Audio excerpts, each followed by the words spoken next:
What's up? How's it going? Damage Per Second podcast, episode 202.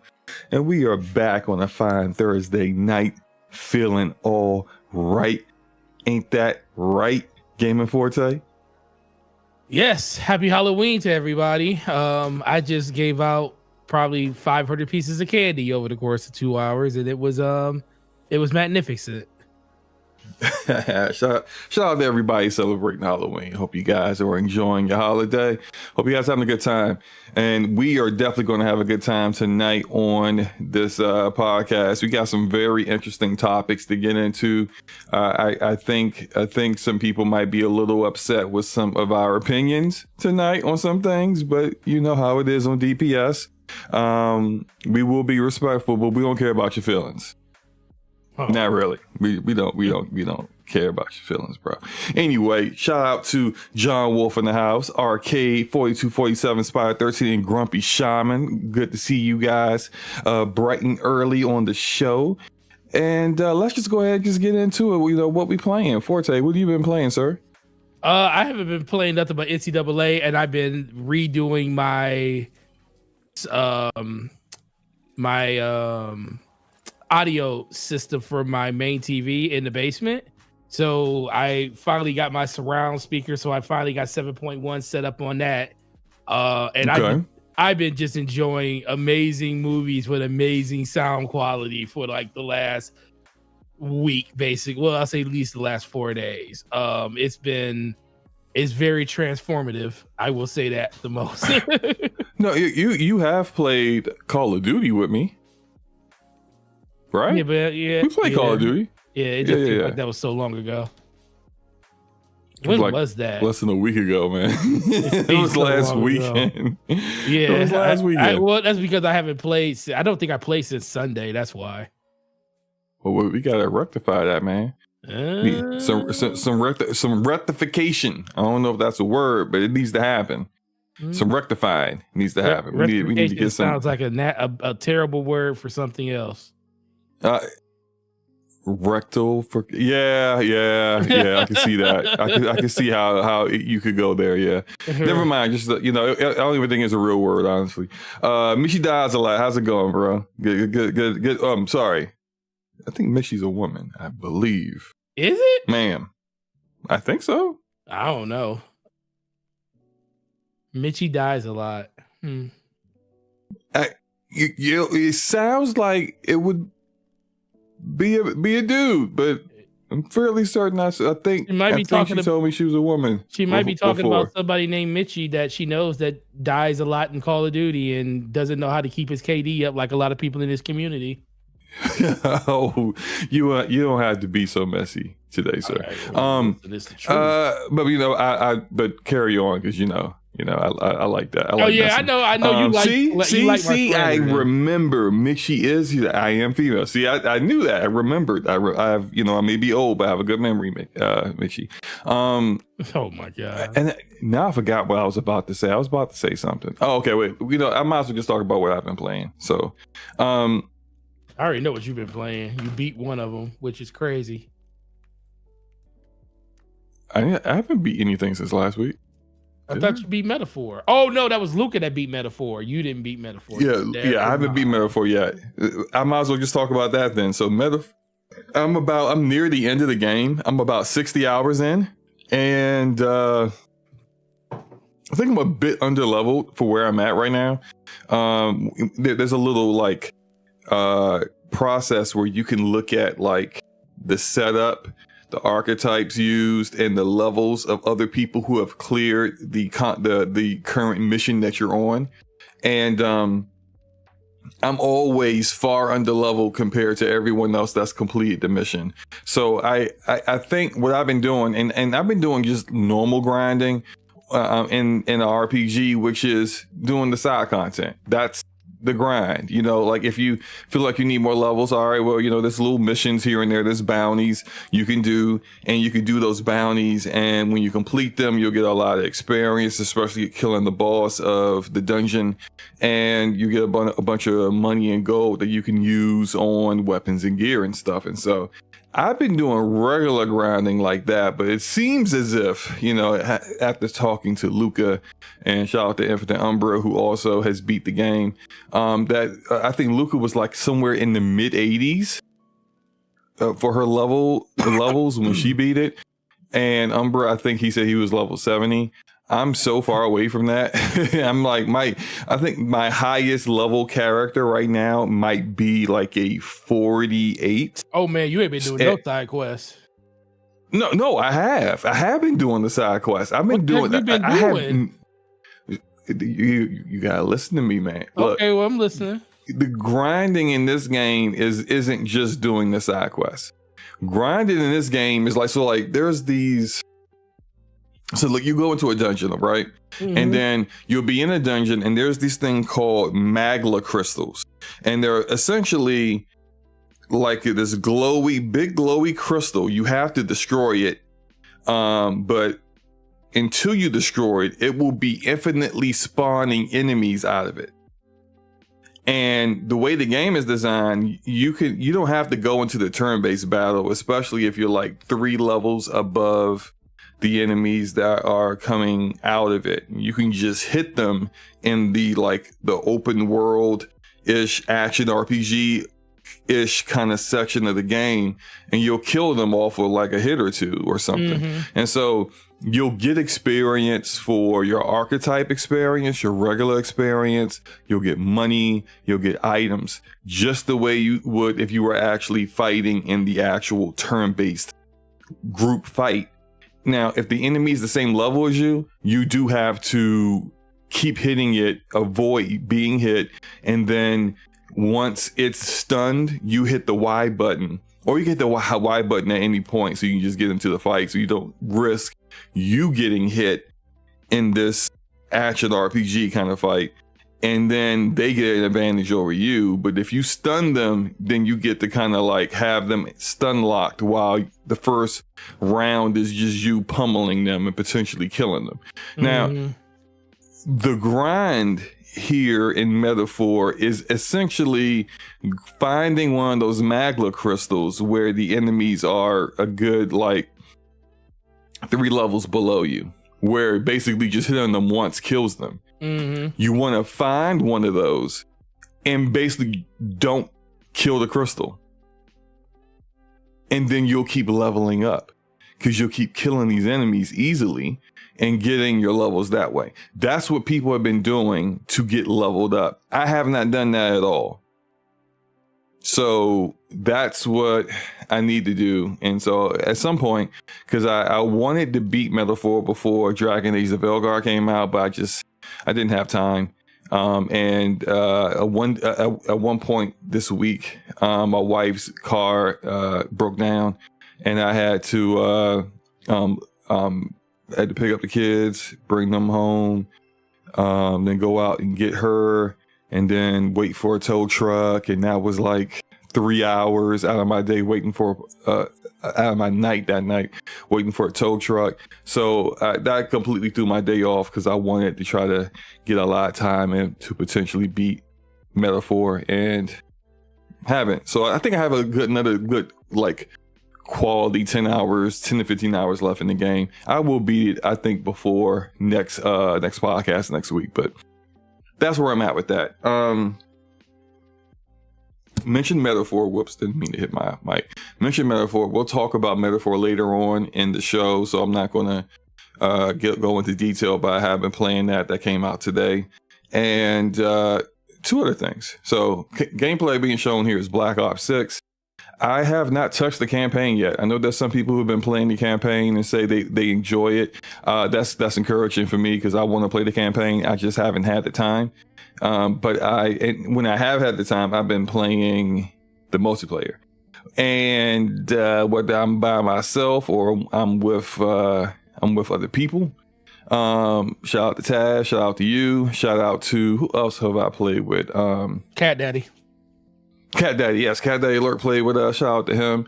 And I feel like there was someone else. My homie Warren. he's been playing as well. So, it's been a good time. The gameplay is very good. The movement is the best it's been, I believe. A lot of the little minor bugs that I had dealt with in the beta have mostly been addressed. There's still like a few minor ones, like for example, like you can't see anyone else's rank a lot of times. Like you'll look and everyone's a level 1 but you, and I'm pretty sure when other people are looking at other people's ranks, they look at me and they see me as a level 1 as well. That still hasn't been fixed. I think they nerfed definitely some of the weapons that were more popular in the beta, but it's fine. I'm still at this point, I'm like level 35 in my rank, and I just unlocked the ninja perk, which silences my footsteps as I move around the map. So that's good, because if you haven't got that yet, good luck to you. Because everyone's running ninja at this point. After the game has launched, and if you haven't quite got up there yet, you sound like the juggernaut coming around the corner. Just dum, dum, dum, dum, dum, dum, dum. And they just like, oh, there you are. So it's going to be a little bit more difficult for you, but nothing too difficult to handle. It's a good time. It's a good time. Omni movement at this point for me now is kind of it's not, I'm not gonna say it's quite second nature. I don't use it as often as I thought I might use it before the game came out and before I played with it, but I'm using it fairly like pretty frequently in matches. And I even had a couple of really nice highlights where I've like use Omni move to like jump over a guy, and then like there was this example. This one time I think the map's called Derelict, Forte, and on Derelict it's got like this tower, and there's a staircase that goes up to the tower. Thank you for burping, belching in my ear. Yeah. So then like I'm leaving the tower, because I thought it was a enemy up there, but it was my teammate. Come back downstairs, and there's a guy, like he's just turning the corner to go up the staircase, and I just reacted. Did Omni movement leaped over him, and then shot him on the way down in the back, and he was still facing towards the staircase. It was pretty freaking awesome. And so it's like you can have those moments like that, but I don't think, at least not for me, it's something that's like, oh my gosh, like I need to do this every 5 seconds to, because it's an advantage, and I don't think it's that. I think it's good for situational stuff, but right, not, the regular Call of Duty movement, which this game has, is sufficient enough for me. Okay, and I gotta point this out about Cyberpunk and Fortnite. Actually, no, I'll wait on Cyberpunk because that's the topic. Fortnite, this new season's so good with Marvel characters and Marvel items, and that you can use in your loadout and abilities. The Iron Man, gloves, gauntlets that shoot out the beams, the boots that allow you to fly like Iron Man, Captain America's shield. All that stuff's awesome. What's not awesome is that for the past month or maybe a little bit more, this game has been crashing at such a high rate, and it's not just on PC, because I know it's going to be some console guys just like, it's your PC problem. No, it's an everybody problem, because it's been happening to people on consoles. Well, actually started happening, and I first remember hearing about it happening to guys on Xbox, and I was just like, oh, that's strange.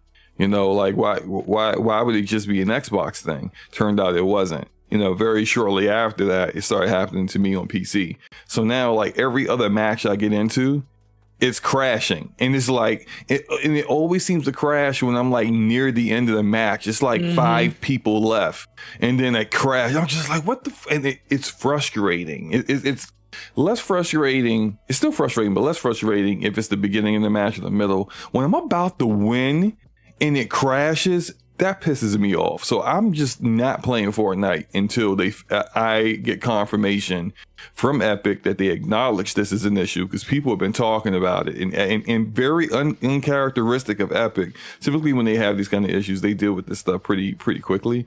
It's very uncharacteristic that they're not saying anything about it. They haven't fixed it yet. I don't know what's going on, but I know it needs to be fixed because this crap is annoying. That's it. No flood, not MAGA crystals. I don't know what MAGA crystals are. Good grief. Magla. He said put an L in between the G and the A and you get Magla. Yes, Magla crystals. But good to see you, Flood. You know, hope your AMD GPU hasn't blown up on you yet. What was I saying? Fortnite. Oh yeah, Fortnite annoying. But that's yeah, it's they gotta get this fixed, because I mean I paid for this season and I would really like to finish unlocking all the different skins and stuff, and I'm at the end of the battle pass, but kind of hard to do that when the game keeps crashing on me. So fix it, Epic. You got enough people and enough money to solve the problem. Okay, you know how ready to they get into are, this, though. Man? Yeah. But here's the thing: they used to be really good at fixing this kind of stuff. Like they would do a hot fix, which isn't quite an update, but it's like, you know, hot fixes are when they pack something, you have to update your PC, and the update goes locally on your PC, console, whatever. When they do a hot fix, it's an update that applies when you load into your account online. So the hot fixes typically, I mean, you'll see them happen with like other games that aren't live service games, but it is a way to kind of take care of something quickly after you solve what the problem is, and then you take the hot fix, your fix for that issue, and then you put it later in an actual update. And then now it's no longer a hot fix, it's a dedicated fix. But doing a hot fix is something that will allow you to resolve a problem that's really bad quickly. And they're normally been very good at those kind of things. And right now I'm a little annoyed because it's still like, it's going on like 5 or 6 weeks. It's still an issue. So Epic, do your job. Right. Okay. And talking about doing a job, let's talk about CDPR for a second. CD Projekt Red. Have you heard about the news with Cyberpunk this week? Yep, they are going to be porting Cyberpunk over to Mac for the first time. Yeah. So Cyberpunk 2077 is going to be ported over to Mac. So for the 7 Mac users out there in the world who use Mac to play video games, right? You will now have access to Cyberpunk on a Mac. God help you for what kind of Mac you're using to play this really heavily demanding game, even now 4 years later after it launches, because oh boy. But I found it really kind of interesting because all on integrated graphics. Can you imagine? It's all integrated graphics on Mac. Oh my god, I would rather play it on console to keep it a buck with you. But it's I knew of this about CDPR some months ago, but they've had pretty much a skeleton crew still doing updates for Cyberpunk 2077. The way that they are, the way they do game development is very much kind of like how Naughty Dog would do things, where they would have the bulk of the studio working on one game that's about to come out, that's their next project, and then they'll have like a much smaller team that's kind of incubating the next thing that's after that game. Where like CD Projekt Red is like that. Like right now, the bulk of the studio is working on the next Witcher game, but Cyberpunk Orion, which is the sequel to Cyberpunk 2077, they got like a small team that's kind of, working on the concept phase of that game. And so even with all that going on, they have had a skeleton crew kind of working on updates for Cyberpunk after Phantom Liberty came out. Now they announced there was going to be no more new content for Cyberpunk, so 2077, but they have continued to optimize the game, add new features when it comes to performance and all and the like, right? I bring all this up because it seems like I think I got my answer for the question I had about why they decided to do their quote unquote final update for Cyberpunk. And in their final update, they introduced frame generation for and FSR 3.0, which is not the latest version of FSR. The latest version is FSR 3.1. And even though from 3.0 to 3.1 might suggest it's not that big a leap, it is a big leap from 3.0 to 3.1. So why they did 3.0 is weird. Also, they introduced frame generation for AMD GPUs, and previously it's only been useful for the DLSS frame generation for NVIDIA. That's kind of broken. Like essentially this update broke a lot of stuff, and it just seemed very uncharacteristic for how they have been doing the updates over the past year and a half. And I think this kind of answers the question on why this update was so rushed and haphazardly done, is because some of them have been porting this game to freaking Mac. And so, Forte, what are your thoughts about this? Like why dedicate resources to this? Is it really that many Mac users that you would waste time with this? What do you think? Man, it sounds like somebody that personally wanted to see this game on Mac. Like somebody at the studio, the director was like, leadership that just like, I like Mac. We're putting this game on Mac. We need this game on Mac. And guess what? I need to take 10 of our best engineers and designers to move it over to Mac. Guess what? All we're doing is building and fixing DLC and all this other stuff. We could probably make a little bit extra money by putting it on Mac, and it is what it is. Like, people that got Mac don't play video games on Macs. They do editing. They're power users of other apps and stuff like that. It's more of a productivity platform for the most part for anything. So I get it. That's why I just feel like it's somebody that wanted this to happen for a personal reason other than, doing it because they're going to make money off of it. And it's pretty much, I can't guarantee it, but it's probably going to be a moment where the money they put into making it isn't going to come back to them in sales. Some people are going to buy it, but I don't know if they're going to make it up. I just don't think that's going to happen. But it does make it, but on the bright side, it does make them look good because they're supporting a platform that most PC developers don't support. So you can't. So on the other hand, it's like more of a great gesture that they're making, and they are one of the few developers that can say that, not only did we make one of the best games that came out last generations, we also made it playable by as many people as possible that could play the game too. So that's probably the positive side of it, but ain't nobody playing this game on Mac. Like, it's integrated graphics. It's like, even if you go out and get the new, I think it's like the A14 chip or something, I'm like, dude, that thing is like, why? Seriously. But yeah, it's on there, and it's on a Mac platform. So what are you gonna do? That's weird. Yeah, it was weird when I saw it though. I was like, what? This game of all games? I would say Call of Duty, maybe, not this game. This game has a problem running on mid-level PCs.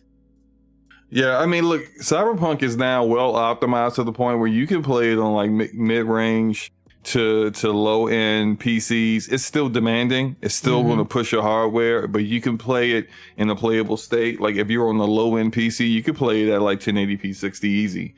at this point, whereas that was a very, very difficult endeavor when the game back in 2020, when the game first came out. Now in 2024, it's super optimized, and it's even to the point where you can play it fairly well at 60 FPS on consoles as well. It's not as the visual fidelity isn't as sharp. It does not look as good as just the gameplay you're seeing on the Jumbotron right now, but it does look good.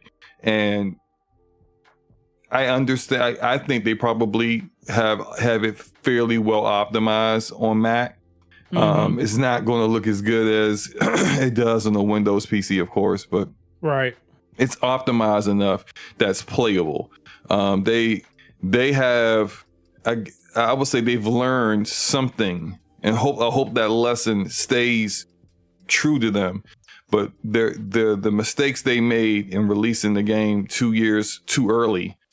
In 2020, it seems that they have learned to not launch their game, anything that has to do with Cyberpunk in the future, or to things that, like, when it's not quite ready. And that's why I was somewhat surprised that they released the patch the way they did with that a month ago. That still hasn't been resolved. Like, that patch still hasn't been fixed. And so, with that being the case, I'm hoping now that they're releasing this Mac version, that they can get back to fixing the mistake they made, because they can't leave the PC version after all the work they did in making it great. And this footage is from the PC version, but this is what Ray Trace Ultra on, Max Ray Trace. This isn't path tracing, because in order, I could play that 1440p DLSS quality with path tracing on, but I can't play that 4K 60 and get 60 frames per second with DLS quality with path tracing on. I can't do that anymore due to the issues they have introduced with this latest version that has kind of hindered the way the game performs, even on 4090s. Across the board, everyone seems to have lost anywhere between 20 to 30 frames per second. Yeah. See, so people are like, nah, fam, you gotta fix this. This isn't forget what you said about final update. Final update, my you know what, you fixing this. You know, it's like, so, like, especially the people who want mod tools so that they could kind of treat the game the way a lot of Bethesda fans treat Bethesda games, where Bethesda themselves ain't haven't updated Skyrim in forever, but you got these modders out here that are still keeping Skyrim looking modern with all kinds of amazing mods. And that's what a lot of the Cyberpunk community would like to do for Cyberpunk, knowing that they have moved on to another 2 more games, that they can still continue to kind of like provide content updates for people who still want to play the game. But you have to at least allow, these kind of things to work, especially considering this is a now defunct game engine. Red Engine, they don't use this no more. Like, the next 2 games they're working on are going to be in Unreal Engine 5. Go ahead, you were about to say something. No. I was just going to say that they, at a certain point, they need to open up the mod tools for the game. That's what's gonna keep the game. I mean, the game's still fairly newer, but if they want to have that longevity of something like a Skyrim had, I don't think any game's gonna ever have the longevity of a Skyrim. But if they want anything close to that, they have to open those mod tools up, because that's part of the reason why GTA still does as good outside of the online, because the mod tools and stuff that make the game look photorealistic in certain instances. So that's what they kind of need to do. Yeah. But look, like I said, I hope they get back to fixing it, because it's an awesome game and I still play it. I have 3 different characters and I have not completely wiped the map for all of them. So as you see with my gameplay, I'm really just going around and doing those NCPD scanner things that are really kind of like the only things I have left. But it still allows me to just go in and just, kill enemies. Also, if you go to Dogtown, which was introduced in the Phantom Liberty DLC, and just do the loot drops that happen on a regular basis, and you would always have something to fight, something to kill, something to kind of test different builds with. So all that said, we can move on to I think this is a really interesting topic here. So apparently a creative director for Wolverine has left Insomniac, and he is now working with the initiative on Perfect Dark. And so this information is coming from Steven Totillo of GameFile, and he says Brian Horton, who was we knew as the creative director on Wolverine, which when it was first announced back in 2021. Man, can't believe that was 2021. Anyway, right. He has been off the project since last summer. Brian Horton, previously was the creative director at Insomniac on Spider-Man Miles Morales. And according to two sources, Steven Totillo says on the matter, the changes atop the Wolverine development team are the result of creative decisions around the game. So it seems as if that, Horton didn't leave on his own accord, that he may have been kind of pushed out due to some creative decisions that maybe he didn't quite agree with. I'll say for me personally, before you go, Forte, that I found this kind of shocking, because it's shocking in one way, but not shocking in another way. How it's not shocking is that the main studio for Insomniac, they have two. The main one is located in like Burbank, California, and the initiative is in Santa Monica. I don't know how far they are away from each other, but they're both in California. So Horton, if he's looking for a new job, he doesn't want to uproot family, move somewhere else, like that's a long distance, that kind of makes sense that he would go to another studio that's within the same state. That's not surprising.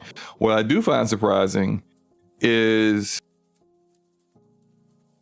exactly how far along is Perfect Dark that they still adding creative directors now. Like, Perfect Dark was announced game's never 2020. Yeah. So now it's 4 years later, and you add another a creative director, and we got it after you showed a really awesome trailer last summer. So I'm just like, what? I'm kind of confused. Yeah, you're right. So I'm kind of confused about that. About Wolverine, I know that like we try to be. There's some outlets that try to say that we don't discuss leaks, when the only leak they won't discuss is the Insomniac leak. Shout out to those guys. But we will discuss it, just not in like full detail. Like, we'll never discuss spoilers from things that were leaked from that Insomniac hack last year. But I did see some very rough, incomplete content when it came to Wolverine. And I'm not one of those people that's like, oh, well, the textures look weird and it's blurry. No, like that's not how you see.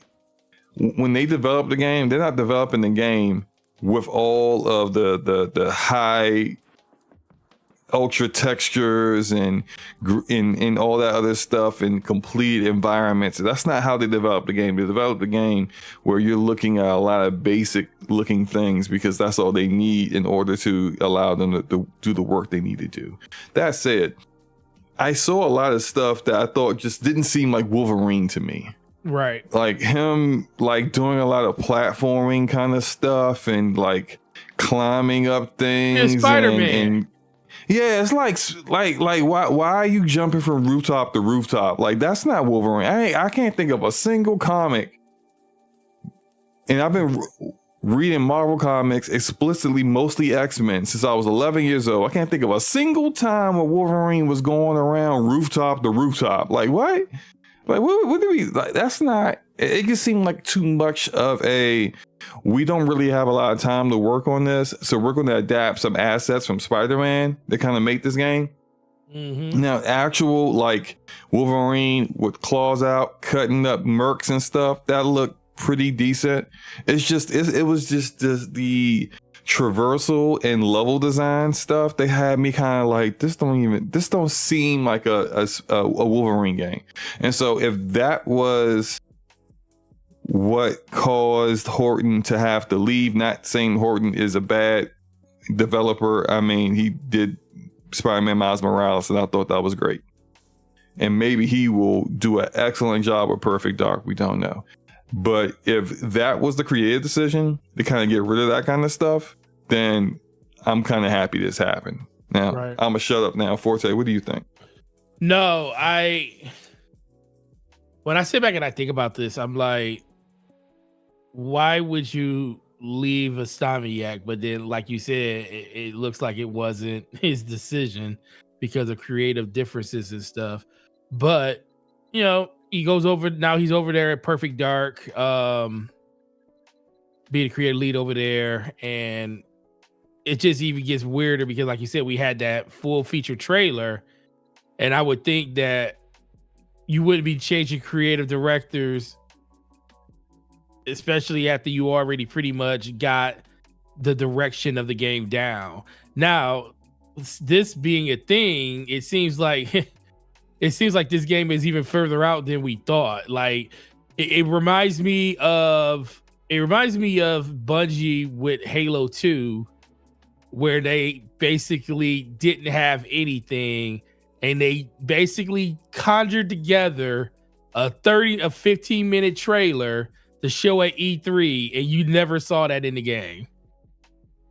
It's like they put they put like a reel together because they was like, well, we have to show something. And God bless Bungie being able to still get that game out in the calendar year that they had left. You know, Halo was such a bigger thing then. They definitely wanted to hit their deadlines on it.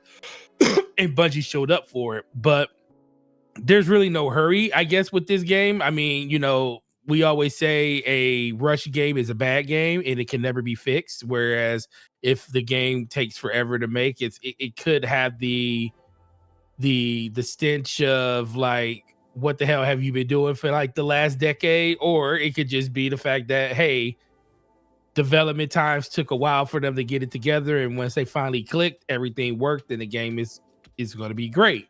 So it could be a lot of different things, but for me, it's just like, this game's coming no time soon. Like we thought this game would most likely come before Fable, and that's probably not going to happen at this point.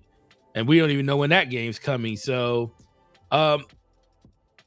Game Pass is a real interesting thing with this, for the fact that since all these games go into Game Pass and they have all of these studios, and that's probably the gift and the curse of having a lot of studios, you can change direction on the game midstream a lot and maybe not change the whole focus of what the game's going to be, but you're able to elongate the development to make sure that in your focus groups that you're actually hitting that focus group the way that you want to hit it. So people that come in and play test the game, because we all know studios have that, you know, they come in and they look at it and they play it and they tell you, you know, the things they like, things they don't like. So it gives you the opportunity to kind of have that type of development cycle where it's longer than usual, because they have so many studios that's releasing so many games. And you know, with Microsoft and Xbox basically taking their sweet time to release a lot of their tentpole titles, the fact that we get them, when we do get them, like we're going to get Avowed in February, we're getting Indiana Jones in December.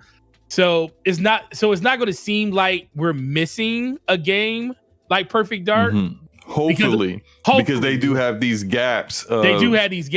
Yeah.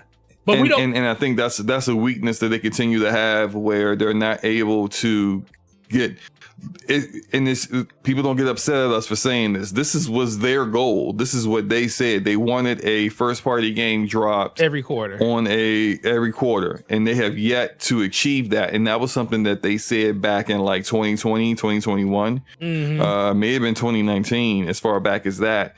They have yet to achieve that in this 2024. So until they do, it's kind of like, where are you at with that? But yeah, it just seems like Perfect Dark probably won't be ready until like 2026 at the earliest, I think. Yeah, because they announced all these games in 2020 together.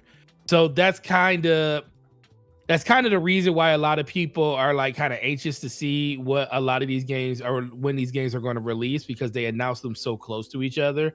And the thing is, we knew some were going to take longer, some were going to be shorter development spans because they already have competent studios behind them that already released games and made games. And then you have the initiative, Crystal Dynamics with Crystal Dynamics, and that's another thing about this game.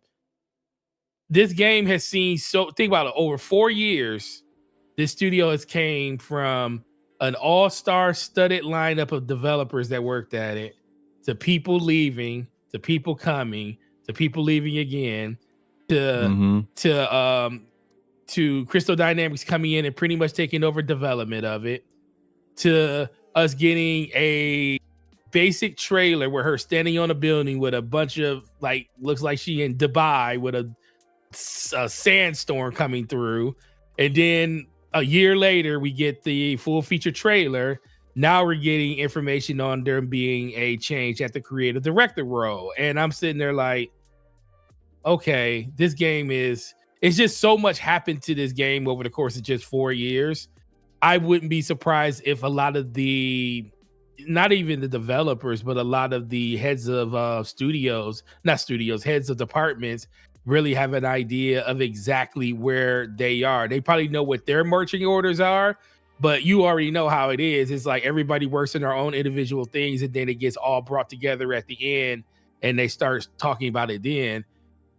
I just don't know when this game is going to come. This isn't a bad thing. I don't think this is a bad thing. That's the one thing because I feel like they're getting talent where they need talent the most. And who not to take talent from is Insomniac, even knowing we don't know the whole situation or a reason why he's not at Insomniac no more.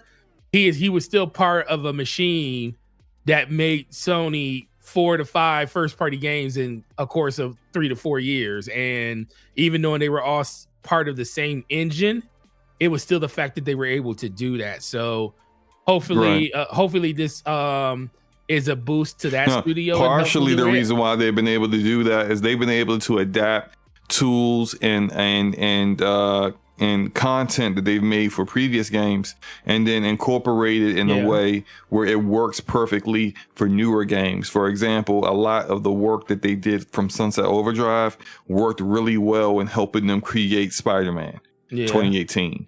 And so they were able to hit that level of quality so quickly because they were kind of using content they had already created for a different IP altogether. And I think, and I said this years ago when 2021, when they first talked about Wolverine, I said, this is going to be different for Insomniac because making Wolverine right, doing it right is nothing like anything they've done before.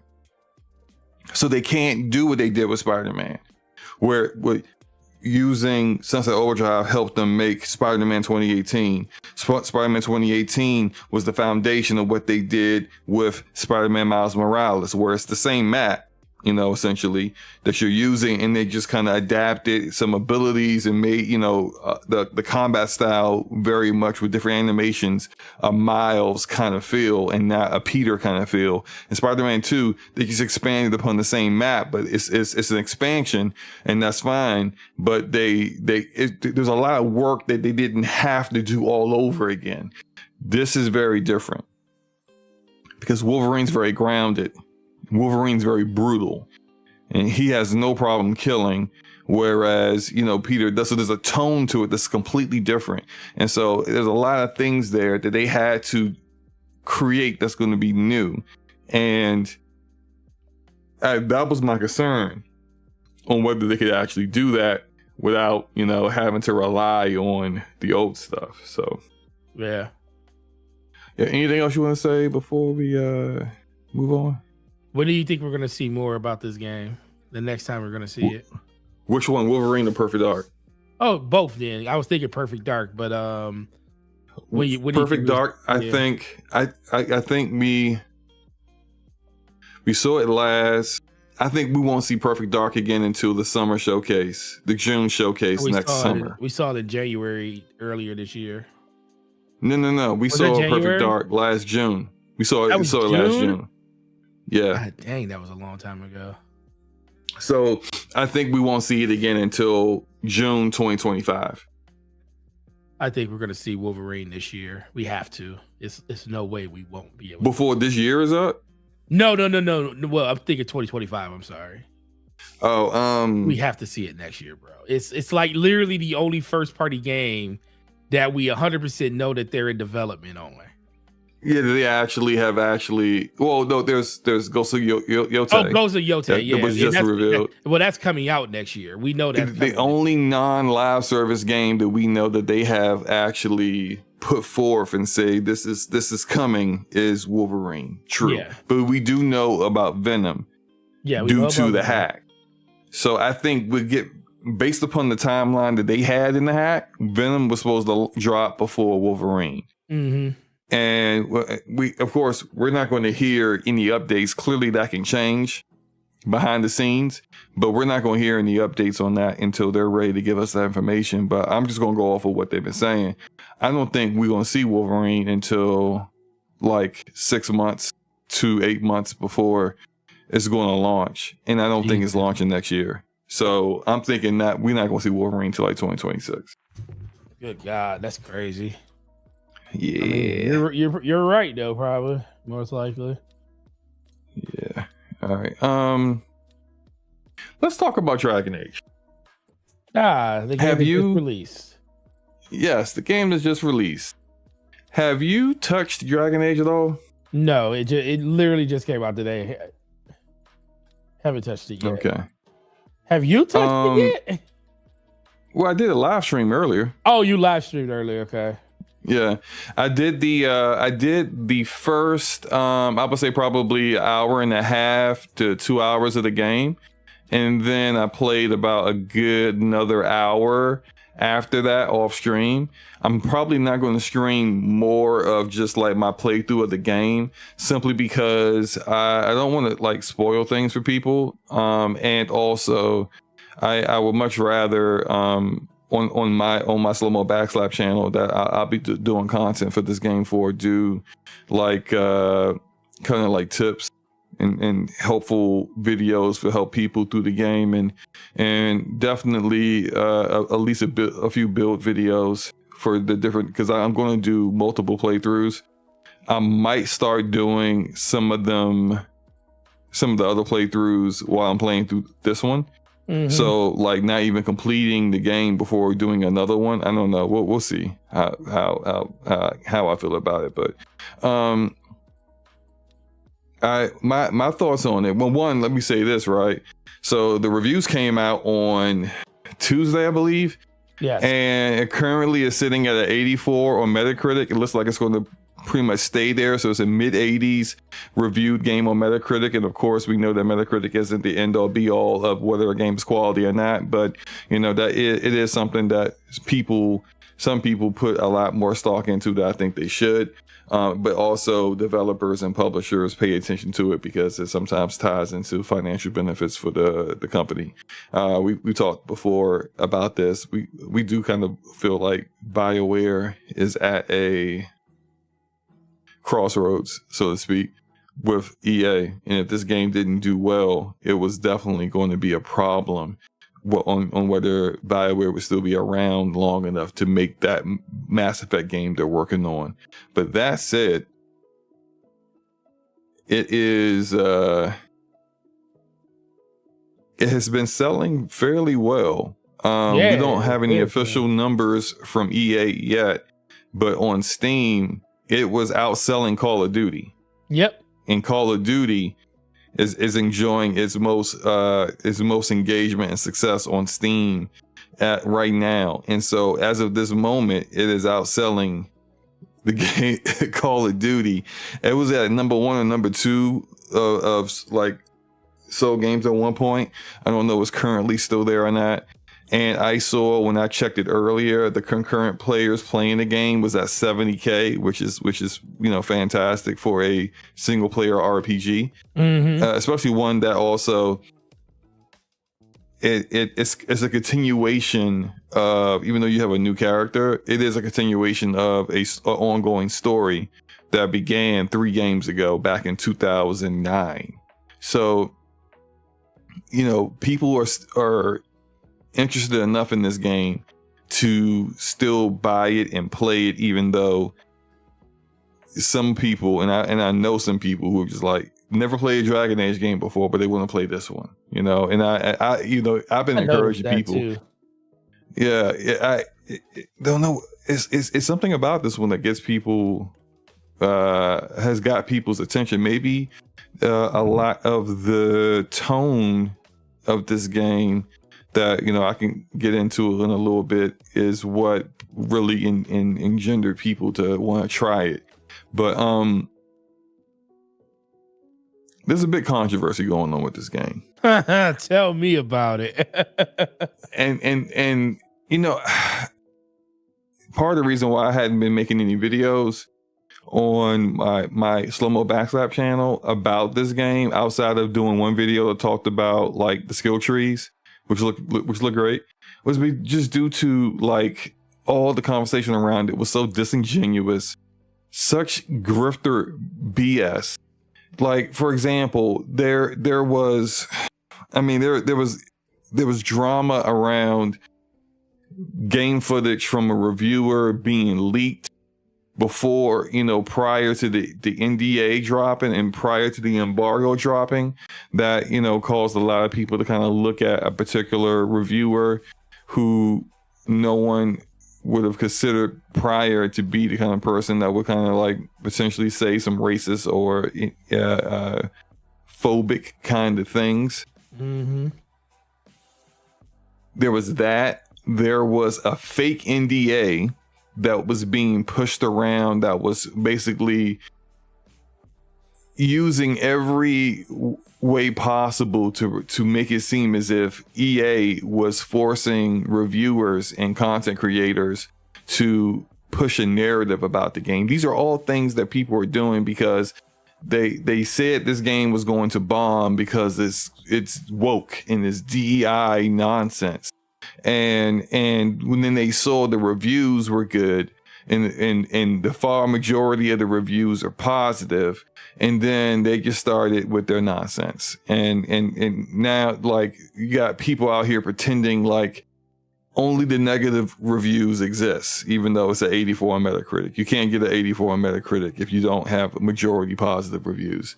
You got the fake NDA out there. You got people just making up all kinds of stuff and blowing things out of proportion. And am I saying the game is perfect? Absolutely not, because it's got flaws big time. Like I am starting to kind of feel like a lot of the narrative trees that is a staple of BioWare.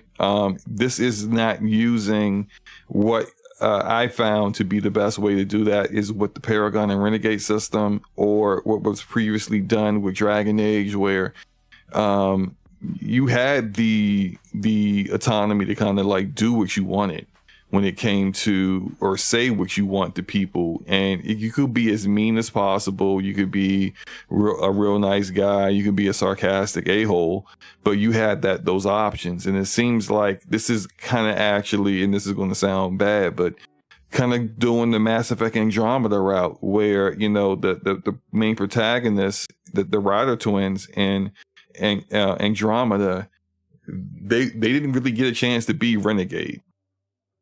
There was more either being sarcastic or being very stoic, and that's not really what people look for when they play a BioWare RPG. They look for the ability to be as evil as you want to be, or to be as good as you want to be. But it's your choice, right? Mm-hmm. You could choose to do it however you want. You could self-insert yourself in the game and make all the choices that you would make, or you could, be just a goody two shoes or evil bastard. These are the options that you have, and so far, what I've seen this already, where there'll be an option that I like that seems pretty interesting. I choose that option. Let's say it says telling someone to sit down and shut up. But then you say it, and then your rook, your main character, doesn't say that at all. They may say, I think you need to kind of calm down or something like that. And I'm just like, that's not what I said. And I know I'm like making an example. I can't think of the exact like wording of what I saw, but multiple times in my short time period of playing the game, that was the case. And these are kind of things that, you would see that sometimes with other Mass Effect games where, but it's usually like the opposite. Like you didn't mean to be offensive, but then you say something and then it's like they add a lot of extra to it. You're like, can you please put that down? And then it's like, can you please put that down, you piece of ish? I'm gonna stab you in the eye. And it's just like, whoa, hey, why are you saying all that extra stuff? I ain't mean it like that. But it's just like, it's the opposite. Like if you want to be extra, you can't. Which is, that's a little issue here. I'm not really harping on it too much because I'm still early on in the game and I don't know. I'm not going to judge the game's writing and its in the story when I haven't fully experienced it, which is something that I think a lot of people should start doing and stop prejudging games they've never played before. But anyway, to kind of get into like my impressions fully, I think the character creator is one of the best I've seen. It's very robust. It has a lot of options. It's real easy to make a awesome looking, cool looking, beautiful character if you want. Like you can kind of make whatever like. You can make characters that look really good. I think some of the talk about and I'm gonna point the skill up here. These characters look like they're from Shrek. No, skill up. You don't know how to use a character creator because I've seen a thread of people showing off their rooks and they don't look like they from freaking Shrek. They look great.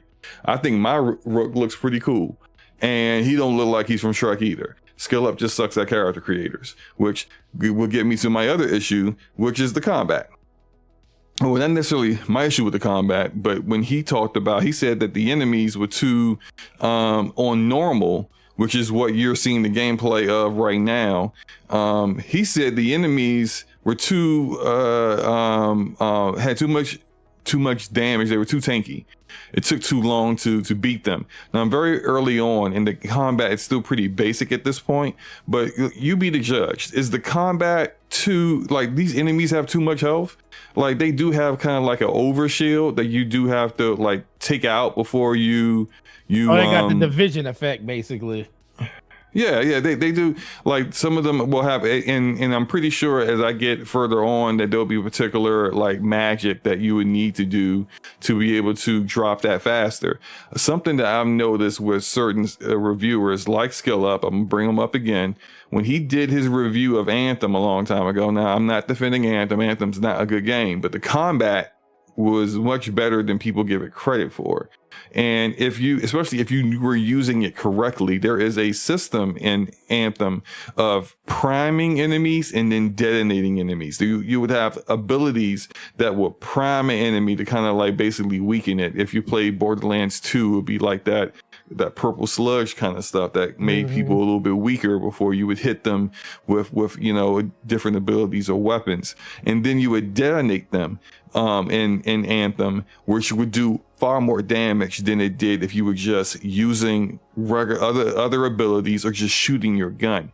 When I saw Skill Up's review from Anthem, Skill Up was complaining about the combat. Meanwhile, he's showing footage of himself hiding behind a rock with the storm javelin, which is supposed to be played vertically in the air for the most part.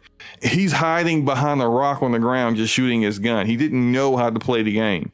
And sometimes with these reviews, this is why you have to play games yourself. Don't listen to what reviewers have to say. Even if you may like how well done the video editing is, even if you often understand their opinions and like their opinions, they're not unfailable. They do make mistakes. They're not above reproach. And you should be judging games that you're interested in off your own eyeballs and not off of what people tell you, because what they say may not always line up, especially if they just suck at games. Now, I'm not saying skill up just sucks at games, but that's what the proof is in the pudding. The proof is in the pudding. Yeah, well, I mean, hey, look, you can take that for what you will. But anyway, the character creator is dope. And you know what? The whole trans scars or whatever the heck the people was making a big deal about, I didn't even see where you would put that in, honestly. Like because I didn't care about that. I wasn't trying to add that, and it wasn't even like put forth in my face. Like as soon as I saw the character creator, hey, so where are you gonna put the trans scars at? Like, no, it was just, I was just using the character creator. I didn't think about it that I didn't do, even have the option to choose something like that until I was already like well into playing the game. So it's just, it's silly, like the stuff that people blow out of proportion. My rook, I named him Wolverine. How about to say? He's a Wolverine. Wolverine Aldevar or something like that. I can't remember what his last name was, but he's Wolverine. And he was pretty easy to make. And something that I appreciated about this compared to Inquisition. Well, Inquisition had this issue where you would make a character in the character creator and you would think like, all right, this looks pretty good. And you get into the game and the character would not look in the game the way the character looked in the character creator. Whereas these characters look exactly like they did when you create them in the character creator, which is good. As I said, the combat is fun. The combat's fun. I think it's a bit basic right now. It might remain basic later on. So my feeling on how fine the combat is, it might take a dip if it doesn't get any more depth. There is skill trees there, and the skill trees are pretty robust. There's a lot there. There's a lot of different skills, and I've already kind of like plied the path of, as I'm leveling up, what I want to unlock based off of the descriptions of what they said the skill trees would do and the kind of abilities that you get. So that's kind of where I already got like a game plan so far on what I'm working on with that. The visuals are really good. So this game is made with Frostbite engine, which, Frostbite's not the best engine in the world, but visually Frostbite, no one's ever said a Frostbite engine game is ugly. Like I've never heard anyone say that. Those games normally look pretty good. And this game is no exception. I think the environments are very dense, with a lot of detail. And Forte, you're gonna love this. Go. Let me hear this. Unlike Unreal Engine, Frostbite engine in this game, I have not dealt with a single stutter yet. About 2 hours in, not a single stutter. Really? So that's So I think that's pretty telling, about the caching issues that Unreal Engine has. And I think the reason why it's such a big deal on PC is that there's so many games using Unreal Engine because it's the most popular game engine. But then you get a game engine like Frostbite, which is proprietary to EA. And I'm not saying going forward, BioWare should always use Frostbite engine. What I've always been more about, and EA forced Frostbite onto BioWare when they were trying to get their own proprietary engine updated, the Eclipse engine. For Mass Effect Andromeda and their future games in the future. And they didn't get that option. Now they have that option again to kind of choose whatever tools they want in order to make the games they want. And I would just prefer that, give them the option. This could, Mass Effect, the new Mass Effect could be on Unreal Engine 5. Doesn't matter. It's just as long as it's good and it was the choice that the developer made and not some suit at the publisher who doesn't know anything about any of this stuff, and he's causing more problems than actually solving them, which is what happened with the last two BioWare games. I did try it with ray tracing on, and outside of a couple of moments where I was near water and the quality of the reflections was dramatically better, I don't think this game looks very much any different at all with ray tracing on. So I turned it off because it's just like, why lose the 20 frames that I'm losing that for very little, a minimal improvement. So that's off. And for some reason frame generation doesn't work. Every time I've tried to turn on frame generation, the game crashes. So they're going to need to do like a hot fix update or whatever to fix that. But I mean, outside that, I've been having a good time with the game, and it's been pretty good so far. How many hours are you said you got like 3-4 hours in basically? About 2 hours in. I haven't had too much time. I'm gonna play some more potentially tonight after the show. Okay. But it's been good, man. How much is this? Addict wants to come on. Is he? Oh, he's in the waiting room. Let me bring Addict in. What's up, Addict? He may have stepped away. I don't know how long. Haven't been. Oh yeah. Sorry guys. Y'all looking at the chat. Pick up Addict. Yeah, I wasn't looking at the chat. Clearly Forte wasn't either. Yeah, Rob said I was waiting for you guys to see how the Dragon Age was because you played the games. I've played. I'm a big Dragon Age fan, and I've played through all the games multiple times. So for me, this was this was always going to be a game I was going to play, and I'm enjoying myself so far. You awake, bro? Yeah, I've been editing videos for the past hour and a half. I figured I saw you guys in here talking about this Dragon Age stuff. I figured I'd jump in. Okay, you're always more than welcome, sir. Yeah, have you? You said you were a little behind. You were talking about us not looking at the chat. My bad. Go ahead. What are your thoughts on it so far? I'm still playing Metaphor. I do have it on. I have it. I just haven't like bounced into it yet. Mm-hmm. I will say some of the stuff I see on Twitter looks wild, but I'm like one of those people that, I got to see it for myself. I can't just go off like what the Twitter spokes says. So true. It comes down. I bet you're talking about a particular conversation that has been clipped from like maybe like a side quest or something like that. Well, it's not just the conversation. I saw a chick on Twitter got really frustrated because she was trying to adjust her bust on her chest and it wouldn't let her. Like it was like the same thing, like the exact dial, no matter if it was the front or the beginning, it was the same chest size. So like she was a little frustrated on that, which I never would have saw that because I probably wouldn't have made a chick anyway. So it is interesting that it's like that. Yeah. I normally make a male and female character. I usually never make women characters. Yeah, I get it's just something like because every now and then you'll see, depending on the game, there'll like be different dialogue or choices or different like it isn't drastic changes, but I do like to kind of like enjoy all aspects of it. But I probably would do a female character after I finish the one I'm working on right now. But I remember when people were talking about the character creator a few months back. And there was like, remember when everyone was talking about like, how is this like maximum glute and there's just like no cheeks back there? They were calling her Taylor Swift, right? Mm-hmm.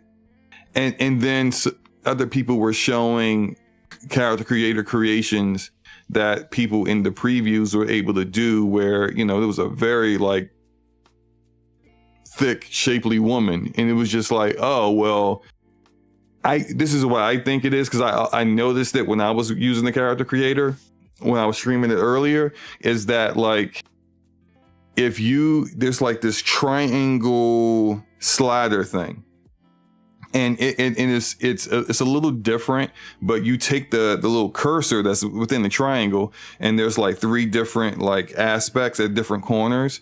And for example, when it comes to like body type, you could like go all the way to the right corner and you could be like really, really overweight, or you could go all the way to the left corner and look like emaciated, super skinny, or you could go all the way to the top and be completely buff and cut. And where you put that cursor kind of determines how much of those 3 aspects that you have. And I think that plays a lot into it, because my character was very, very thin before I started messing around with that. And when I put that character, that little cursor all the way to the fat side, like his face changed. like his nose got bigger, his cheekbones got wider, his neck got wider. So it was like it really probably changed other sliders that I had already did on the face. If I had gone back to it, it probably would have showed that it had different values there. And so I kind of feel like, to get to the point, if she made a super thin woman, I don't know if she did or not, you probably saw it, so you would probably know, then it probably did not allow a certain bust size. She wasn't really that thin on there. She was kind of like, not like curvy, but she was definitely not like thin either. So gotcha. It comes down to it's like, look, I don't agree with like the excessive grums community. That's what I call them now. I've never really had an issue with grums.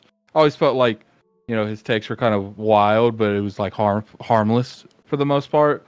But like what he tried to do to Maddie, like that was the definition of harm. So it's just like, I don't agree with that. But I will say that one scene where they're in like the Sony or the Sona or whatever it's called or whatever it is, it like I could, if I wasn't a content creator and I knew I kind of like have to play this for ILP to make content over, I probably wouldn't have bought it just from that one video. Because it's like that was going beyond just trying to push an agenda on us. That was like literally trying to make the viewer, the consumer, the person playing it, feeling bad for messing up pronouns. And then like trying to make it like we're the villain just because like it's just, I just didn't like it. It's just poor taste. Like first off, we're in a fantasy land. Why people even know about pronouns in a Dragon Age game in the first place? Yeah. So it's just. Did you play Inquisition? Yes. Okay. Do you remember the Iron Bull? He's a big Canary mercenary dude. Yes. His second in command was a trans man named Krim. And when you find out that Krim is trans, like that is there was a whole conversation about that. And I think so there is within this world there is those kind of concepts that people discuss. So it isn't like they threw it into the fourth Dragon Age game when it wasn't present previously. But what I'm going to say real quick is that the difference between Inquisition and what I saw in that clip was just far better writing, because the way it was handled and discussed with Krim and Iron Bull and your Inquisitor was done with far better care and better writing. It wasn't like preachy. And it wasn't this idea that like, oh, because you made a mistake on someone's pronouns, you should do like, physical labor push-ups instead of an apology isn't enough. It's just weird. When I was done with that conversation is when they said, once they apologize, that should be fine. No, it's got to be more. Sometimes they make it about themselves just because they mispronounced you. I'm like, dude, it's not that deep. Like it's just like looking at something like that. It's like, what? like, and I'm sitting here like looking at this, and I'm just like, I can't co-sign that. That might be the worst. I guess we use the term woke these days. I don't know. That might be the most like agenda pushing scene in a game I've ever seen. Like by far, I've ever seen. Like because it would have been different if like they put that in there. I don't know. They could be building up to this point too. We don't know anything before it happens, after it happens. Maybe they built up this like kind of relationship going in. But it's just like when I talk to people that played it, I would be a little bit more willing if there was dialogue in it where it's like you could push back if you choose to. But it didn't seem like it would be dialogue, but it wouldn't be what you're wanting to say. Yeah, like it would. I kind of touched on that a little bit earlier too about like there being dialogue choices that seem to you the choices there that you want to say, but then what you actually say doesn't really match up with what you thought you were choosing. Yeah, you thought you're being like a little bit more forceful, and then your rook says something kind of like wishy-washy, lukewarm, and you're just like, that ain't what I said. And so like I feel like this is kind of something that I've noticed with newer BioWare now that's different than older BioWare. So you remember like in Mass Effect, you had the Paragon and Renegade system. There'd be certain scenarios you say the wrong thing, your allies, like you got to kill your ally. Like yeah, or choices that you would make where people would leave. Yeah, I remember in one of the Dragon Ages games, you was in the School of Magic or whatever they call it on there, and if you don't do dialogue correctly in that place, you have to kill one of your allies right there. Like, there's a particular part I bring up with Origins. That's like, so there's a part in Origins where you have to go find the ashes of Andraste, who was like this saint, this godly figure, and you find it because you need to use her ashes, a pinch of her ashes, to save this other guy that needs that, help you with your goals. And you have the choice there to just take the ashes and leave, or you could take the ashes you need and then pour blood into the rest of the ashes to defile it. And if, depending on who you have in your party, if you choose that option, it could get really violent because you got two characters in your party, Wynn and Liliana, who are like fervently religious of that faith. And so if you defile the ashes, Wynn is done with you completely. It doesn't matter what relationship you had with her. Y'all could have been cool. Y'all could have been great. She's done with you completely. She's going to fight you. Liliana is like, she's a little bit bendable. So you could actually convince her to back down and not fight you as well. She won't help you fight Wynn, but she won't be with Wynn to fight you. But essentially, you bring the two of them with you, you about to be you potentially two people down on your full party. And I don't think that level of writing is present in this game. Yeah, and I think that's my biggest criticism with it. First off, I don't really like the pronouns and stuff used in this particular game. I think it's all about context and what's like the type of game and the type of energy the game's supposed to give. When I think of a Dragon Age game, that's the furthest thing from my mind, like by far the furthest thing. But if they put that in like a Fable, I'd be more willing to entertain that, because that's kind of like would fit in a Fable universe, a Fable game. They're always joking about society standards, and they do a good job at like balancing the two. But it's just, to me, and we're not even talking about the way they handled like the reviewing on this game. It's just like, I want the game to do well, because I do feel like BioWare still has some good talent there. It's just, I would like a little bit less of the executives reaching their hand in the cookie jar. Well, I mean, it's EA, so that's that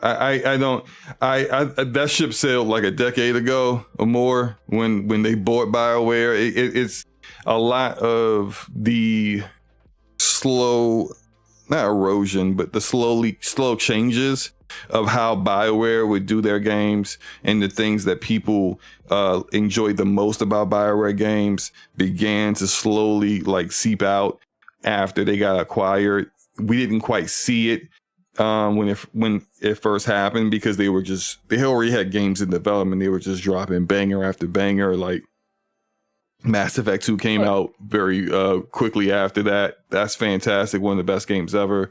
Dragon Age Origins was pretty much completed at that point.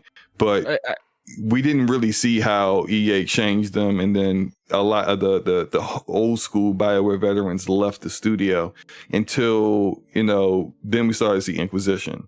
And then my biggest thing when it comes to this is this, like, I'm still going to give it a try because, yeah, I like to play games. Unfortunately, they got me by the balls when it comes to my impulses. I can't control them. But at the same time, when I look at like these kind of scenarios and I look at what they go through, and like,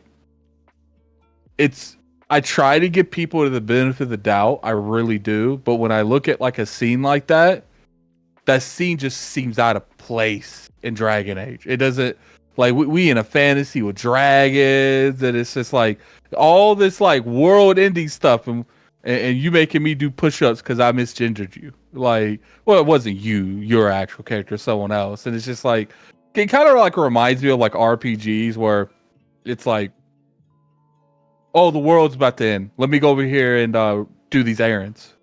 It's just like, I like it, you know. And I think EA knew that too, because the way that they handled like the reviewing process of this game, because I got a little bit of like info behind the scenes. It's just like, it's crazy. Like it just, they knew that this game was going to get bad publicity, and you know, right now, I'm talking to a couple people that you know are going to be, that Metacritic score will probably go to the low 80s, maybe high 70s. Because the problem is the bulk of the people that's going to review this game badly or average, none of them's reviewed it for the most part. It's just got, you know, I don't like that. Like, I don't like cherry picking reviews. Like, look, at the end of the day, I'm for the consumer. I don't care. I don't owe these companies nothing. I don't owe these publishers nothing. I don't owe these developers nothing. And if you felt someone was, you know, and I get it, people are going to say, well, you know, for instance, there's a couple people that went to that September showing, and then they didn't get the code for the game. And like, look, it's easy for you to sit here and I say, yo, I didn't get a code. It is what it is. Like, they didn't even really fuck with me in the first place. So why should I expect a code? But I find it hard to believe that you saw someone, multiple people, and you felt like their opinion was worth valid, and you flew them to a third party location and let them play the game, and then you just decide not to give them a code. And ironically, the majority of the people that didn't get the code are the ones that not necessarily even shit on the game, just said, yeah, I don't know. And to me, it's like, if you felt like this person was valuable enough to fly them out, what happens between... So which people are we talking about here that like they've got flown out, but then they didn't get a code? Can you say who they are? I can say the public people that said it. I can't say like the actual like people that's talked to me without that. But okay. I mean, there's the Anthrax dude, the Fetlix Life or whatever his name is, Fetlix. There's a couple people that, whatever his name is, I've never heard of him until that video.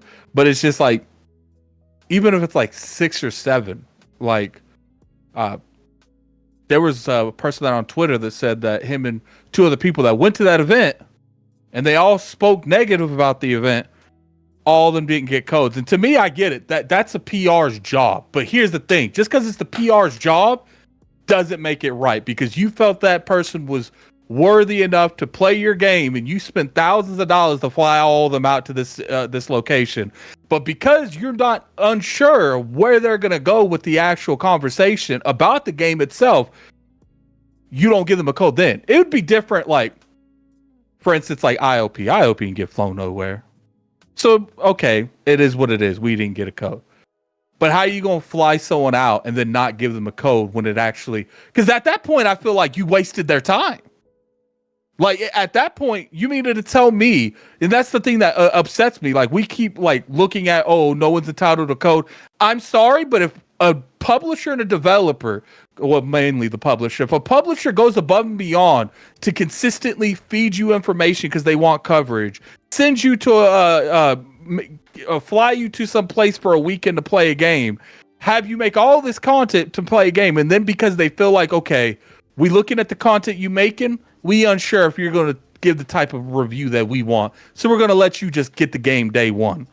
To me, that's bullshit. And we and us as consumers, maybe not publishers, maybe not PR people, because that's what they're supposed to do, but consumers should not like that shit. Because you felt that person was valid enough to fly his ass out to X place, but now because you don't know where he's going to go, when you're cherry picking people that you feel is going to give you a good review, to me, that's the bullshit. Because if a publisher will sit there, and we've done it to a degree, we'll have a publisher work with us on mad games. Oh, we want you to cover this. We want you to cover this. Comes to the big game, they're like, we good. We only got a certain amount of codes, and we got to give it to the big people. And I'm just like, okay, so you got no problem establishing this relationship with me and essentially using me for free labor. Sure, YouTubers get paid off of AdSense, but they don't get paid from the publishers. Most of them don't. And obviously sponsorships and stuff happen. So you have no problem using the fuck out. I don't know if I can cuss on this. I'm sorry. Using the hell out of me on all of these scenarios. But when it comes to you scratching my back, I feel like there's too many people saying, well, that's just how the industry is. Why do we care how the industry is when it's the consumers getting hurt from this? Because that dude, that fat dude, he had like 3 million, 2 million subs. Does nothing but RPG type of content. You ain't gonna tell me you gonna look at me with a straight face and say they didn't send him one because they just didn't send him one. No, because they didn't send him one because they didn't know where he was gonna go. Fetch Your Life? You mean Fetch Your Life? Yes, that dude. I guess that's his name. Fetch Your Life made a video and used Grums as a source in the video. So if they chose not to give him a code, Grums shouldn't be used as a source for anything ever. That's a grifter. What was the context behind the source? Grums is the source. What was the context behind the video? I didn't watch the video, but I know that like in the video, people are saying he's using what Grums is saying about the game and not necessarily like from an actual legit source. Grums also was one of the ones that was going around with that fake NDA contract saying this is what they made content creators and reviewers sign to get a code, and it was fake. And then people exposed that it was fake because the cursor was still in the top right corner where it was saying EA BioWare. And then after the fact, he wanted to act like, hey, would you guys think this is real or not? I'm like, but you had already tweeted this out. Was the video about Dragon Age? The Fetch Your Life video? Yeah, it was about Dragon Age, yeah. So it's just, if content creators are doing that, I saw the link for the video. I didn't actually watch it. But what I'm saying is that if people are already doing those kind of things, I'm not saying they didn't have a valid reason, but I'm not going to definitively be like, how dare they do that to this person if you're using Grums as a source for anything? Like at that point, come on. Like if you're not actually using good sources with your big platform and pushing misinformation, I don't think you should really be complaining about not getting a code if you're pushing information. You're pushing misinformation. Okay, so what? Like I don't know exactly like the See, I'm looking at this person's videos because I don't watch this dude, but he's only made 2 Dragon Age videos since he went to that event. So they felt like he was worthy enough to fly to the event, but not actual review code. What I'm saying is, if you said he's made 2 Dragon Age videos since the event, if one of those Dragon Age videos had misinformation in it, that might be why he didn't get a code. I'm not saying that's exactly why he didn't get a code, but what I'm thinking is that with lack of information doesn't mean we get to make up what the reasons why someone did or some company did what they did. So we don't have that information. My point is they felt like his 1.4 million because apparently I don't know where this video is. I don't have access to it. I don't know which one of these is. He made this video a month ago. I played Dragon Age Veilguard for 6 hours. And then he made a Dragon Age Origins video 6 days ago. And now the review he made yesterday. So to me, it kind of like dismisses that point.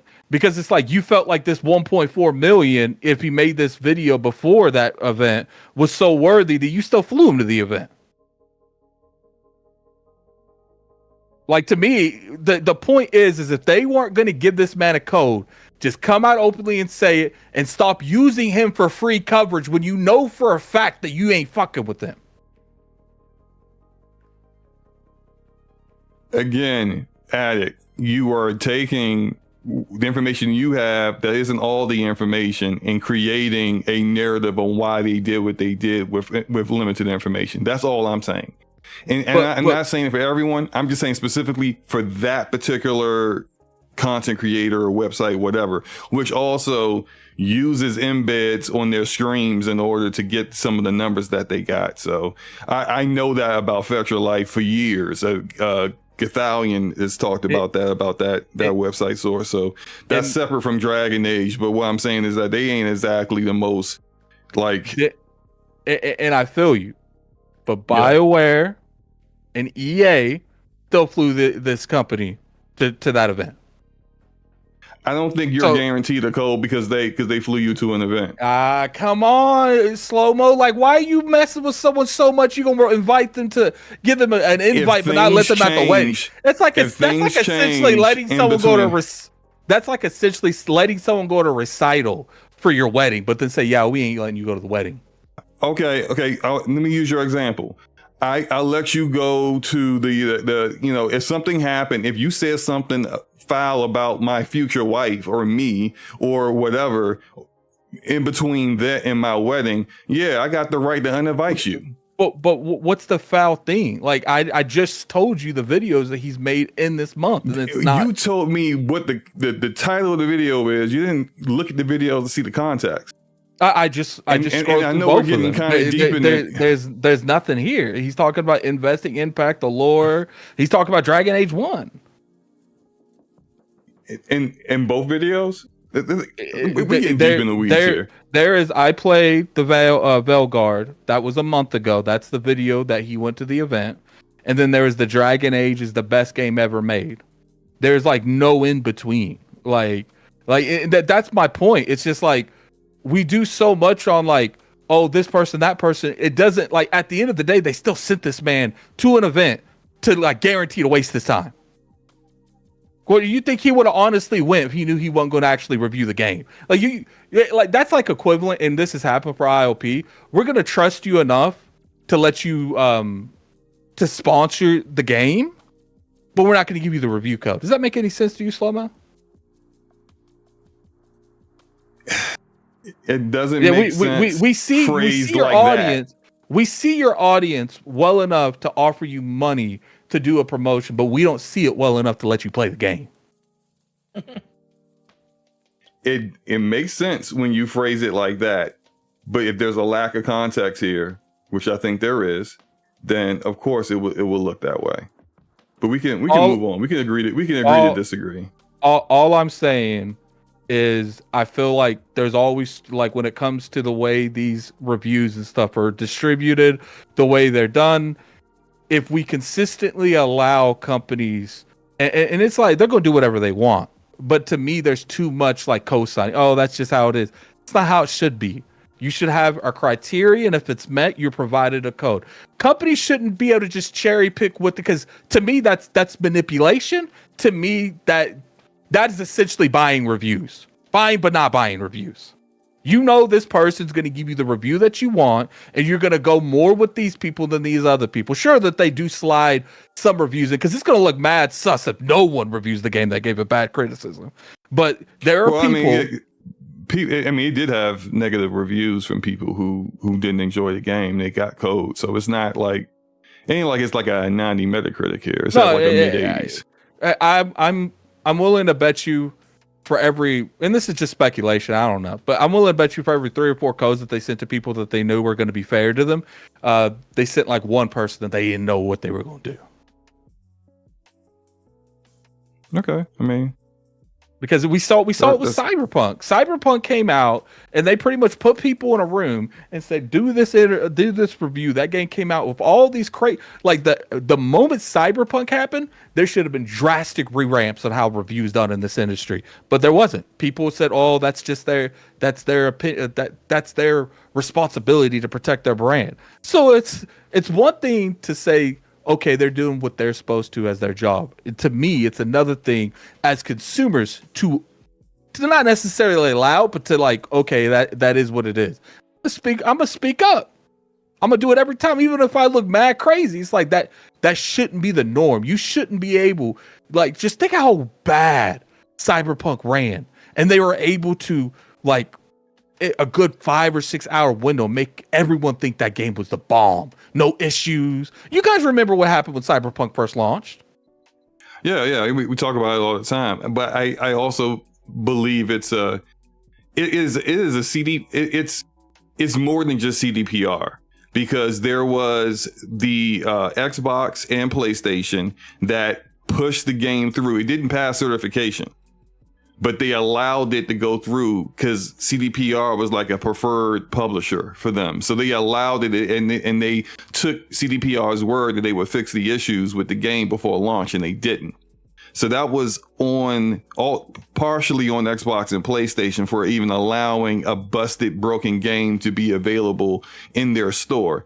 Then we had the content creators and reviewers who chose to, with all the restrictions that was in the NDA, couldn't use your own game footage, had to use their B-roll, couldn't talk about the bugs, couldn't talk about real game-breaking bugs and stuff. They saw that, signed the NDA, and still did it anyway. There were reviewers that we know, like ACG, that was like, they saw that and said, no, I'm not going to sign that. Instead, I'm going to make a review, and I'm going to make a video talking about why I didn't sign it. And he exposed some things that people needed to know. There needs to be more of that going on too. And that's the biggest concern I have with this. I feel like when stuff like this does happen, look, the game could be bad, the game could be good, the game could be average. That's fine. I really don't care what the game quality is. I care about how it's handled. And I don't want another Cyberpunk situation, because that should have been illegal. Like that is literally manipulating review systems to sell more stuff. And but guess what? No, what we attacked everyone under the sun, and we attacked them too, but that practice is still being done today. Metal Gear Solid 5 was the one before that. They flew people to a room and made them review it there. Do you remember that? That was what, 3 years before then? Yeah, I didn't quite remember that one, but look, if people had to review the game in a room with that's my only part. Like somebody over your shoulder, that's not a real review. That's just they're turning you into a free marketing arm for the game. And I get it. Like, I know we're going like crazy long, and I apologize. I'm not saying that there aren't people doing some crazy shit with this Dragon Age game, because they are. Look, is this game as bad as people say? No. Is it as good as people say? Like, I think Xbox Air gave it a 10 out of 10. I don't know where they got that number from, but it's just like, most likely it's in the middle. And it's not even really the quality of the game is the issue I have. I just have an issue with, if you have enough money, you can manipulate the hell out of the market. And I feel like they always get away with it. Fair point, because that is true. You know, like the publishers, they kind of use their access, and they use money, and they understand how the game works in order to do that. But in the end, like, you can only, if they are really suppressing reviews, you can only do that for a certain period of time. The people didn't want to review the game, that's all they need. You know, when you delay someone to review your game a couple days, that's all you need to get the bulk of your sales. Like, it's so, like, look, are you going to have a long legs on sales? No. But the game wasn't going to have long legs on sales on anyway for most of these games. They do this too. They like, especially Cyberpunk. Do you honestly believe that CD Projekt Red thought that they were going to sell a lot of that game in the foreseeable future? No, they knew that the moment that the real world found out what the hell was going on, it was going to be a minute before their game was looked at in a positive way. Well, that kind of backfired on them when you think about it in the grand scheme of things, because they ended up getting pushed off of one platform that they expected a bulk of the sales. They got a lot of sales up front anyway. Those were through pre-orders.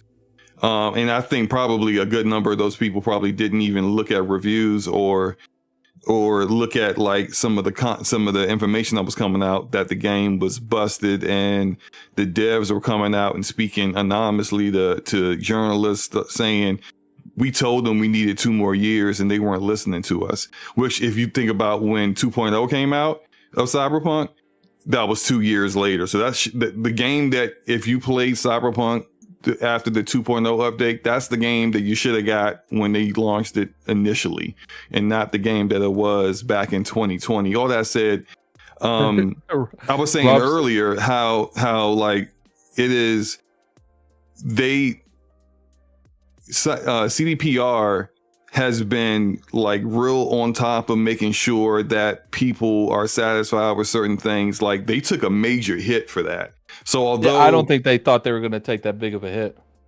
Yeah, no, of course they didn't. That's why the leadership did what they did and ignored what they ignored. But they got sued. They had to settle class action lawsuits. They lost out on sales for a while, but you look at that game now. That game is probably one of the best games that's out right now, and I think the reaction to how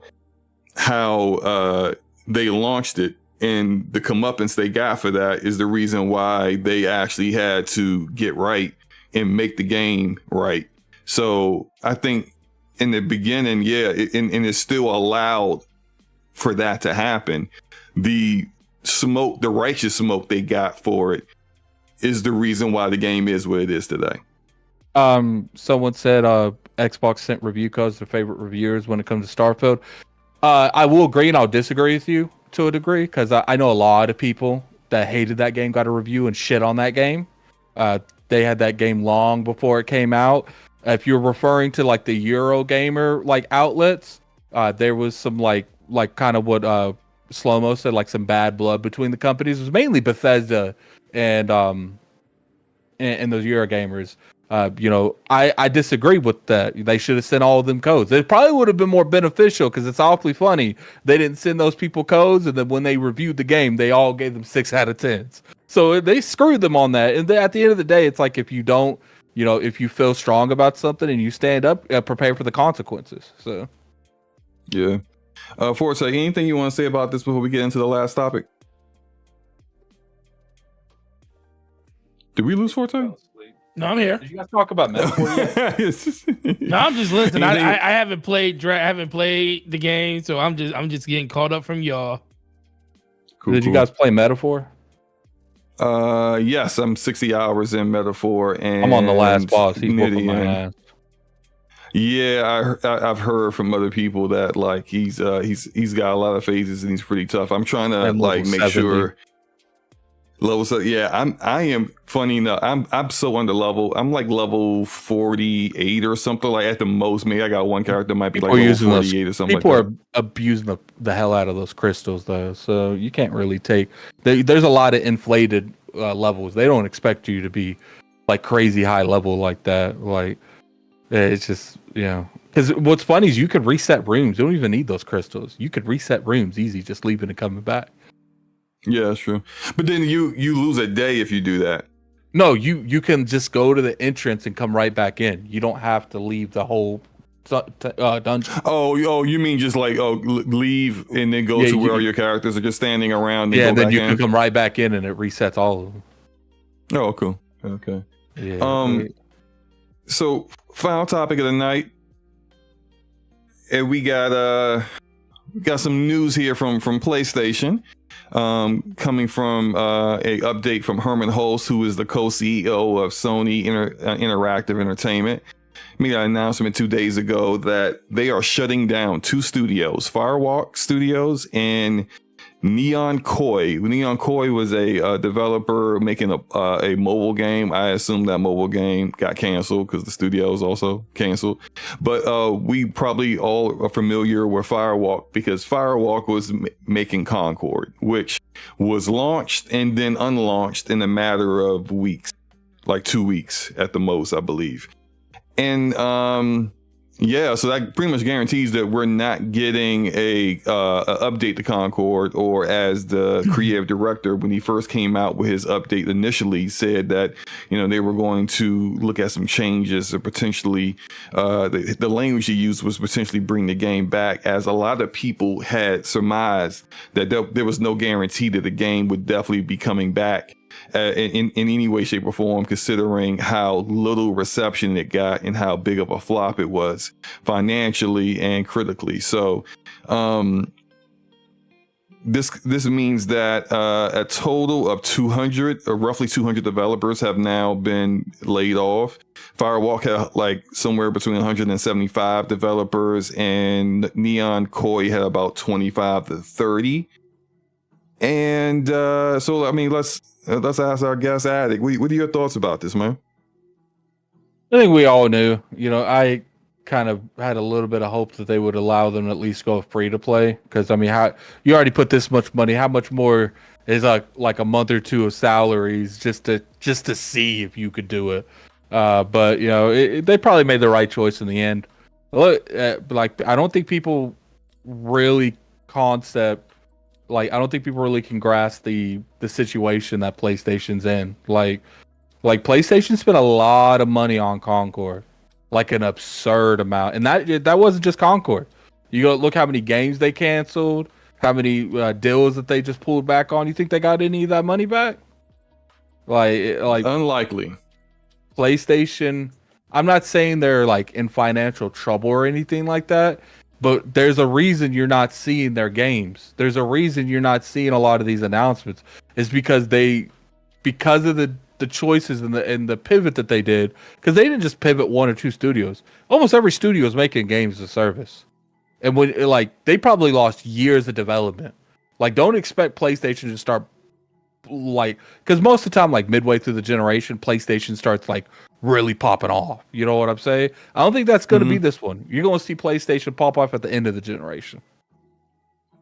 Well, I mean, they popped off at the end last generation too. You think about like the games that people think about that were among the best on PlayStation 4 last generation. They all kind of came in those last 3 years. I felt like from like 2014, 15 up, they had good years almost every year. Like, this is like the second year in a row. What came out in 2014? That was the beginning, though. That was like a year after the generation started. I can't think of. I liked Until Dawn, but like outside of Until Dawn, there wasn't really much else that I thought was like, oh yeah, I'm so glad I bought my PlayStation right then. It wasn't until like, I mean, I ain't like Horizon, but God of War. No. I would say Lost Legacy. When was that? 2016? Yeah, so 15, 16 up then. You're so right. So y'all bought y'all PlayStations just off humbles, huh? No, I've said this before. I saw Until Dawn was like, I want to play that. Yeah, Until Dawn is one of the best games on PlayStation 4. Okay. Yeah, and when Until Dawn it was like it's exclusive to PlayStation. I said, all right, but this is now the excuse I have to go buy one. Now after Until Dawn, I ain't buying nothing on it for a minute. It wasn't until maybe Uncharted, whenever Uncharted 4 came out is when it was like the next game I bought on PlayStation at that point. So for me, it was, I just think like, if you look at like the reviews and the like nominations for awards and just the kind of like the gaming community response to it, it was like mid to later in the generation when they really started to kind of hit a stride where it was just like each game they were coming out with was a level of quality that you was just like, yeah, you ain't really getting this anywhere else. It was like it was Uncharted 4, then it was Lost Legacy, then it was Horizon Zero Dawn. It sold a lot. I know that. Shout out to Ramon. I know he's like, I love that game. You know, but she had dead eyes. Yeah, she did. But look, it sold well. So somebody liked it. God of War, which was fantastic. Ghost of Tsushima, fantastic. The Last of Us Part 2, technical marvel. 120 million. And how many copies of Horizon sold? We can't go off of that. That's never a measurement of quality, Forte. I'm not talking about the quality. You said it sold. It did. It sold like 20 million.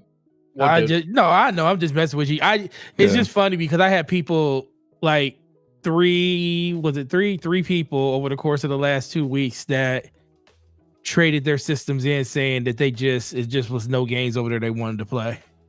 And I was like, okay. What? Miko's right. Bloodborne came out in 2015. I keep forgetting. Yeah, I never played Bloodborne. So for me, it's always like a gap in my memory about that one. But yeah, that is a game that people love. So that was 2015. I'm starting to really believe that the console sales are a popularity contest more than they are about exclusives at this point.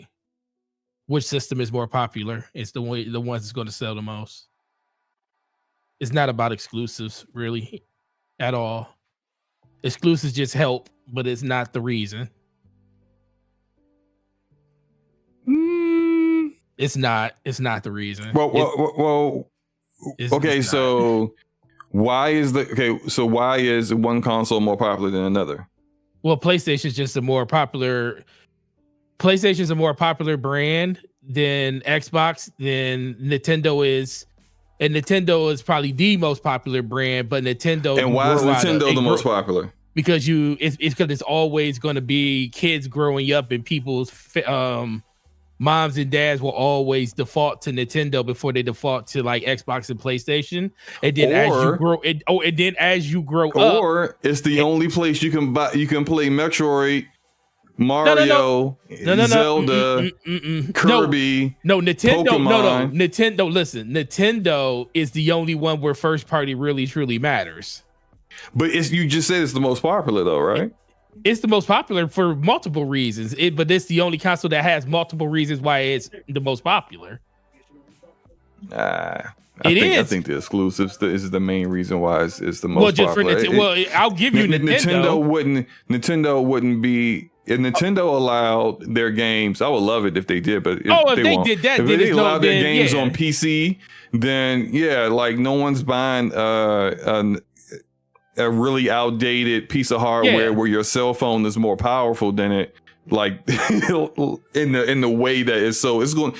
It may already be, but at some point before this year is up, the Nintendo Switch is going to be the most sold console ever. Yeah, it's going to be. But like I said, Nintendo it's Switch, mostly, that is. Like I said, first party. Like I'll give you Nintendo's first party. That's the reason that's the reason I bought a Nintendo. But every other system, it doesn't matter. Literally doesn't matter. I disagree because I think exclusives are always going to be important, and the only people who don't think they're important are people who don't got exclusives that people want. Well, that's the thing. You're talking about the majority. What's the majority of games that sell on platforms, though? They're the games that aren't exclusive. Yeah, and most people don't. And most of the people, and most of those people don't play those first-party games. For Madden.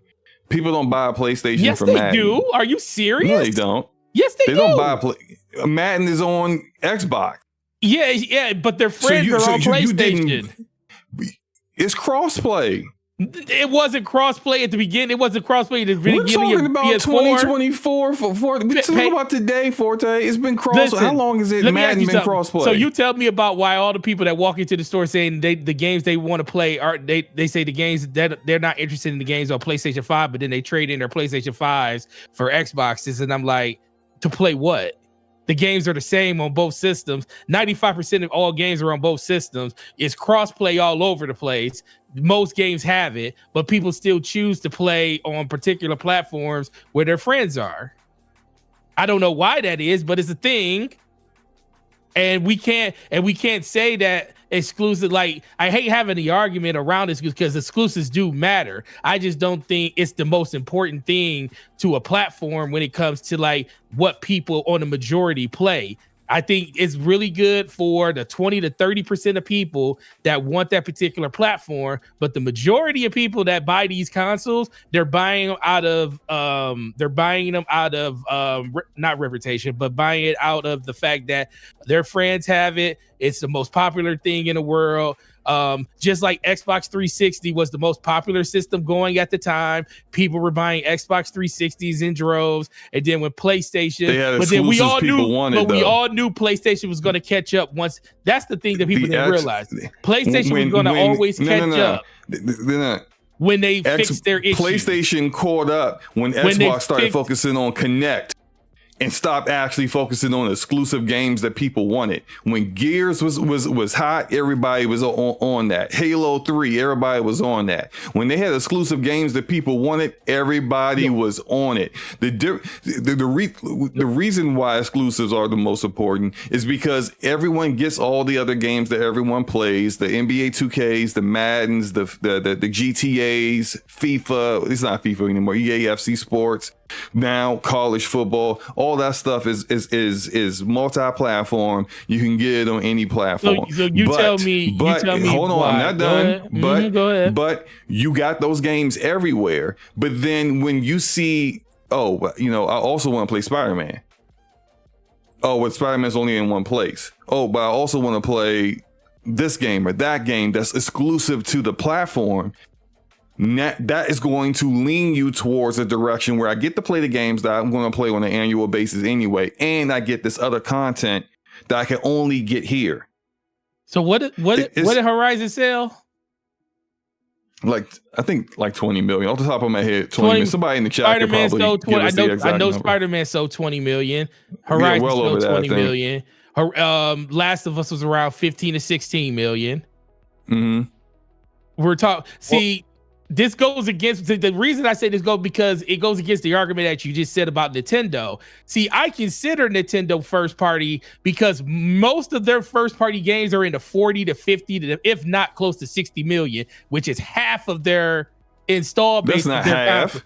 They got install base is nearly 140 million. It's It's nearly half, though. It's nearly half. It's closer to half, not but not close to that. That's not half. If they sold 40 million, half, I said double 40 million They is got 80. games that sold damn near 60. Which games have sold 60? You about to name Kart. one. Mario Kart. Mario one.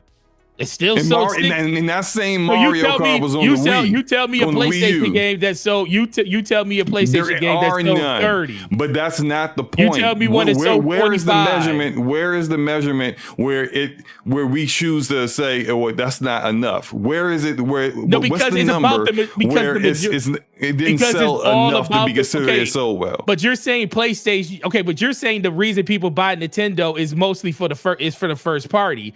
I'm telling you. How can that be the same when most people that buy PlayStations don't buy first party?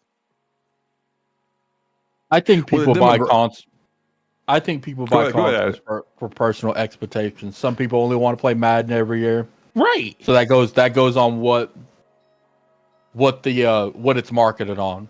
Some go off their friends, some go off exclusives. I think Xbox and PlayStation, they have more of like a variety thing, but most people that buy Switches buy it for their first party.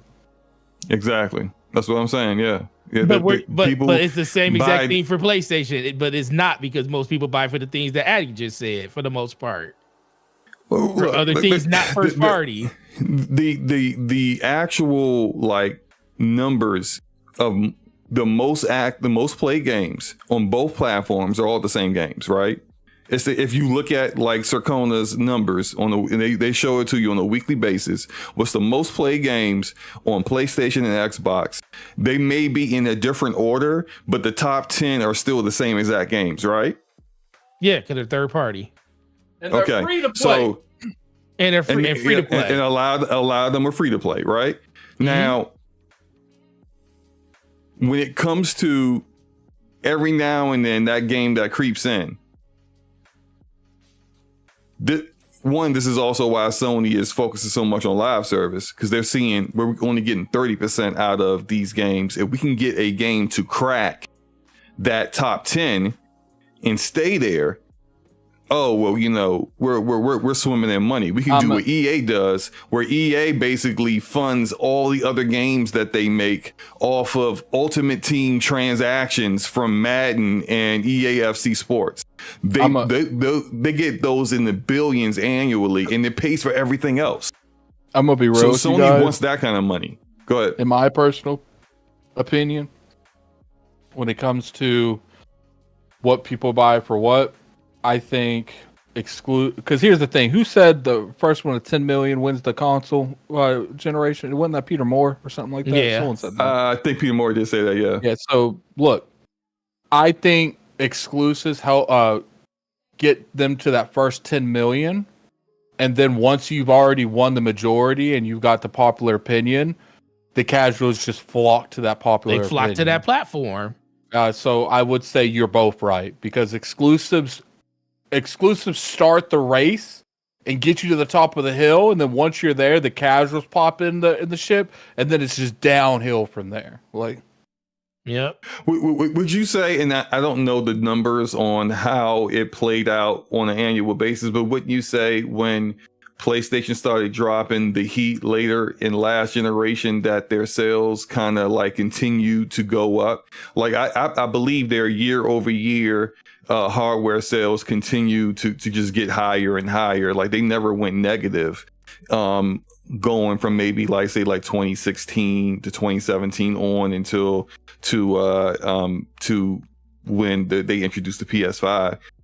I think I do agree with Peter Moore that the first to 10 million likely is the winner, for the most part. And I do agree that they are far more important in the beginning of the generation. And sure, there are casuals that just like, they just hear what their friends say. Oh, I got a PlayStation. You know, like my son has told me that like, my he's in 9th grade. All of his friends have PlayStations. He has a PC. They're like, why don't you have a PlayStation? He's like, because my games play better on my PC. And they don't get it. But it's like, they don't know what they're talking about. But that's still like a mentality that they have. I think, but your son has, I wouldn't say the majority mentality. He's influenced by you. So he sees you playing PC your whole life. So he naturally drifted that way. Most people's parents ain't really on PC like that. You know, we casual, man. Now, obviously, there are a lot of people with PCs, but I would say there's more parents that don't play games or have consoles than play PC. That's true. Yeah. Although it's you see some of the numbers are starting to kind of like, if you look at like some of the data, I think PC is growing. Gigantic. It's becoming gigantic. Yeah, it's definitely growing, and I see like my kids, and yeah, they're definitely influenced from me. But then that also kind of goes into when you see more adults playing on PC. Your kids are going to influence them to eventually go to PC. Right. So it is kind of trending in that direction. And then you got stuff like PC handhelds, where it's essentially a PC, but it's got that hybrid features that Nintendo has enjoyed with the Switch, and therefore you can kind of, Steam OS your account transfer from your high-powered PC desktop to your Steam Deck or, a ROG Ally, and you're able to kind of move around and go like that. Those are becoming more popular as well. I just think that when it comes down to like, matter of fact, this is a perfect example of what I'm talking about, Forte. Why did Epic take Fortnite off of Steam? Because they wanted their own store and money. Right. It's strictly money. It's it's all strictly money. But they wanted to build their own store. You want exactly. I think Game Store would not be a thing. Yeah, if Epic Game Store would not be around right now if Fortnite wasn't exclusive to it. It's the one thing that people have. I've seen some PC gamers call it the Fortnite launcher, because that's all they use it for. Even though the games are cheaper on Epic Game Store, even though Epic will give you $10 discounts, they hand them out like candy, like every day is Halloween. People still buy their games on Steam because it's more popular for the most part, because it's more popular. But then the reason why Epic is even still around to begin with, if you want to play Fortnite, you got to play it on there. You're on PC. You gotta come to me. You gotta come there, because I'm not putting my game over there. And I think that's just. But that's the reason you would own. But that goes back to like the 7th generation with Xbox 360 and PS3.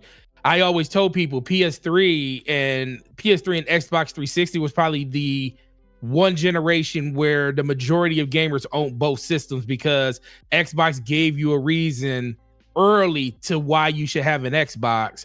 On top of that, they had the Call of Duty licensing, which made them the de facto best place to play Call of Duty, because that's when you was getting 30-day early access and everything else on that. And then PlayStation was always going to catch up to that number. It was the fact PlayStation wasn't terrible. It just had a bad business strategy at the very beginning. And once they started dropping more games, and once they dropped that price, that's when the people that said that they would not buy a PlayStation, that were hardcore PlayStation people, finally went out and paid for one and got it. And then you had people that had multiple systems compared to last generation Xbox One and PS4. most people just bought a PS4 because Xbox never gave them a reason to do it. It had nothing really to do with, I mean, first party definitely helped with that.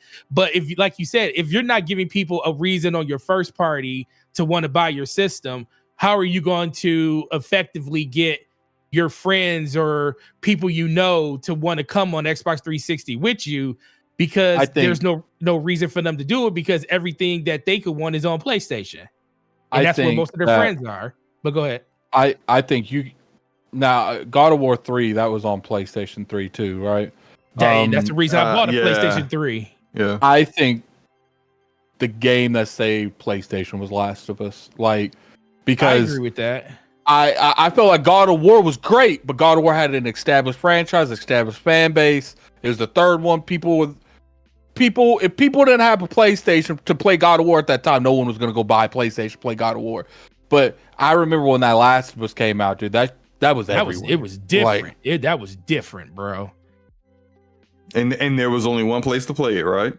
Mm-hmm. Yep, that game was different. I love that game. Right. So I think we kind of get back to why Sony is focusing so much on live service, and you got games like why they invested so much in Concord. Although like Herman Holst is out of his mind with some of the talk that like he thought this was going to be their Star Wars. Like, are you like? Didn't Bungie look at this game too? By the way, Bungie, yes, did they look at this game? was shooting down games left and right. They didn't shoot this one down. They didn't shoot this. Now, I played the game. I'm showing the gameplay on the jumbotron of it. It's fun. It's a fun I'm about to say looter shooter. It's a fun hero shooter to play. I think the issues that it had were they did not know how to properly explain to people what it was. When they first showed it, marketing was a problem. Explaining how to play the game was a problem. You know, people who dig hero shooters was like, why are there no ultimates? Because every hero shooter has ultimates. This one doesn't. But this one, where it did differently than other hero shooters, was it had like this kind of like a they had a system where you would choose a character and then you would choose another character when you died, and then buffs from the previous character would carry over. It did things that like other hero shooters weren't doing, but they never explained that. Like, I played the beta for hours. After the beta, I talked to someone else who played it. They're like, yeah, you know how, like, and I never switched my character. I was always using one character the whole time. I still kind of play that for the most part when the game launched. But like, people was like, you switch your character, you get like faster mobility, faster reload. And I was like, what? And so then I started looking at the perks that you get, and then I started to come up with, I understood the whole my crew aspect, because you could set your crew up, and whoever was in your crew is how you would get those perks transferred. And so I would line them up in a way where I'm going to choose this character first, I'm going to choose this character second, and then when I get to my main character, which was Hamar, the girl that flies with the crossbow, I am now shooting faster, reloading faster, got faster mobility, all of the things that people complained about, I was getting all like none of those were issues for me. And it's like learning how to play the game. How are you going to come out with a beta when you're doing things very differently than everyone else and you don't have a tutorial? You didn't have any way of explaining that to people. And I know the pushback on that was people was like, well, they explained it in dialogue. I'm like, but that's not how people learn things. Yeah, you can't just say, well, I have it in there, but then no one sees it. That's on what I think. What would have saved that game is if they made it. How many characters was in it? About a dozen, maybe a little bit more than a dozen. I think they added like Nathan Drake, Kratos, just guest PlayStation characters, get a little bit of hype going into it. Mm-hmm. They probably had plans for that later on, because have you heard about this like kind of like an anthology kind of TV show or something that's coming to Amazon, where they got like characters from a number, it's like short stories, but characters from a number of different video game IPs are going to be in it. They actually had Concord in that. Like really thought this was going to be. Yeah, they really thought this was going to be it. Like, this was going to be the game that everybody that movie's going to make PlayStation more money than the game did. Probably, right? And it's just and I've said this multiple times. My main issue with the game, and the main reason I think the game, because I play enough hero shooters, and I know enough people who play hero shooters to know what they care for. They don't want to admit it all the time, but how they like a character plays far more of an influence in whether they will play a game or not. And if they don't see any characters that appeal to them, it could have the best gameplay in the world. It could teach them. You either have to go off how you either have to make someone look cool, or you have to have sex appeal. One or the other. Yeah, one or the other. That's the way you draw them into the game. Or a cool personality. Yeah. Like I would say Reinhardt looks cool, but his Reinhardt looks cool. Tracer has sex appeal, and Widowmaker sex appeal. Soldier 76 looks cool. The guy. What's the guy? The pig one. The pig one has a cool personality. Roadhog. Who's the guy with the double pistols? He looks like he's the Reaper or something like that. He's got like a black trench coat. He turns into smoke and disappears. That's cool. And see you. See, you even remember you even remember their supers, what they do. Right. It's you draw people in with those characters because no one's being drawn in by Roadhog. I mean, he looks disgusting. So you're not going to play. You see Roadhog, you're like, okay, but you get there for Tracer and Widowmaker and Soldier 76, and then you keep playing and you enjoy the game. It's gotta be a good game, and then you play Roadhog. Like, damn, Roadhog is a great tank. He might be the best tank in the game. Now you're playing Roadhog. Like you can't have the entire cast. Yeah, like you can't have an entire cast of Roadhogs and to be mad nobody's playing your game. You don't have a Widowmaker. You don't have that character that draws people in, and then they start playing their game. They didn't have the face of Concord. Like Tracer. Yeah. Tracer got so much attention because of that cutesy personality and easy on the eye. Like that's what drew people into that character. Like, yeah. Then you find out she like does speed shit and.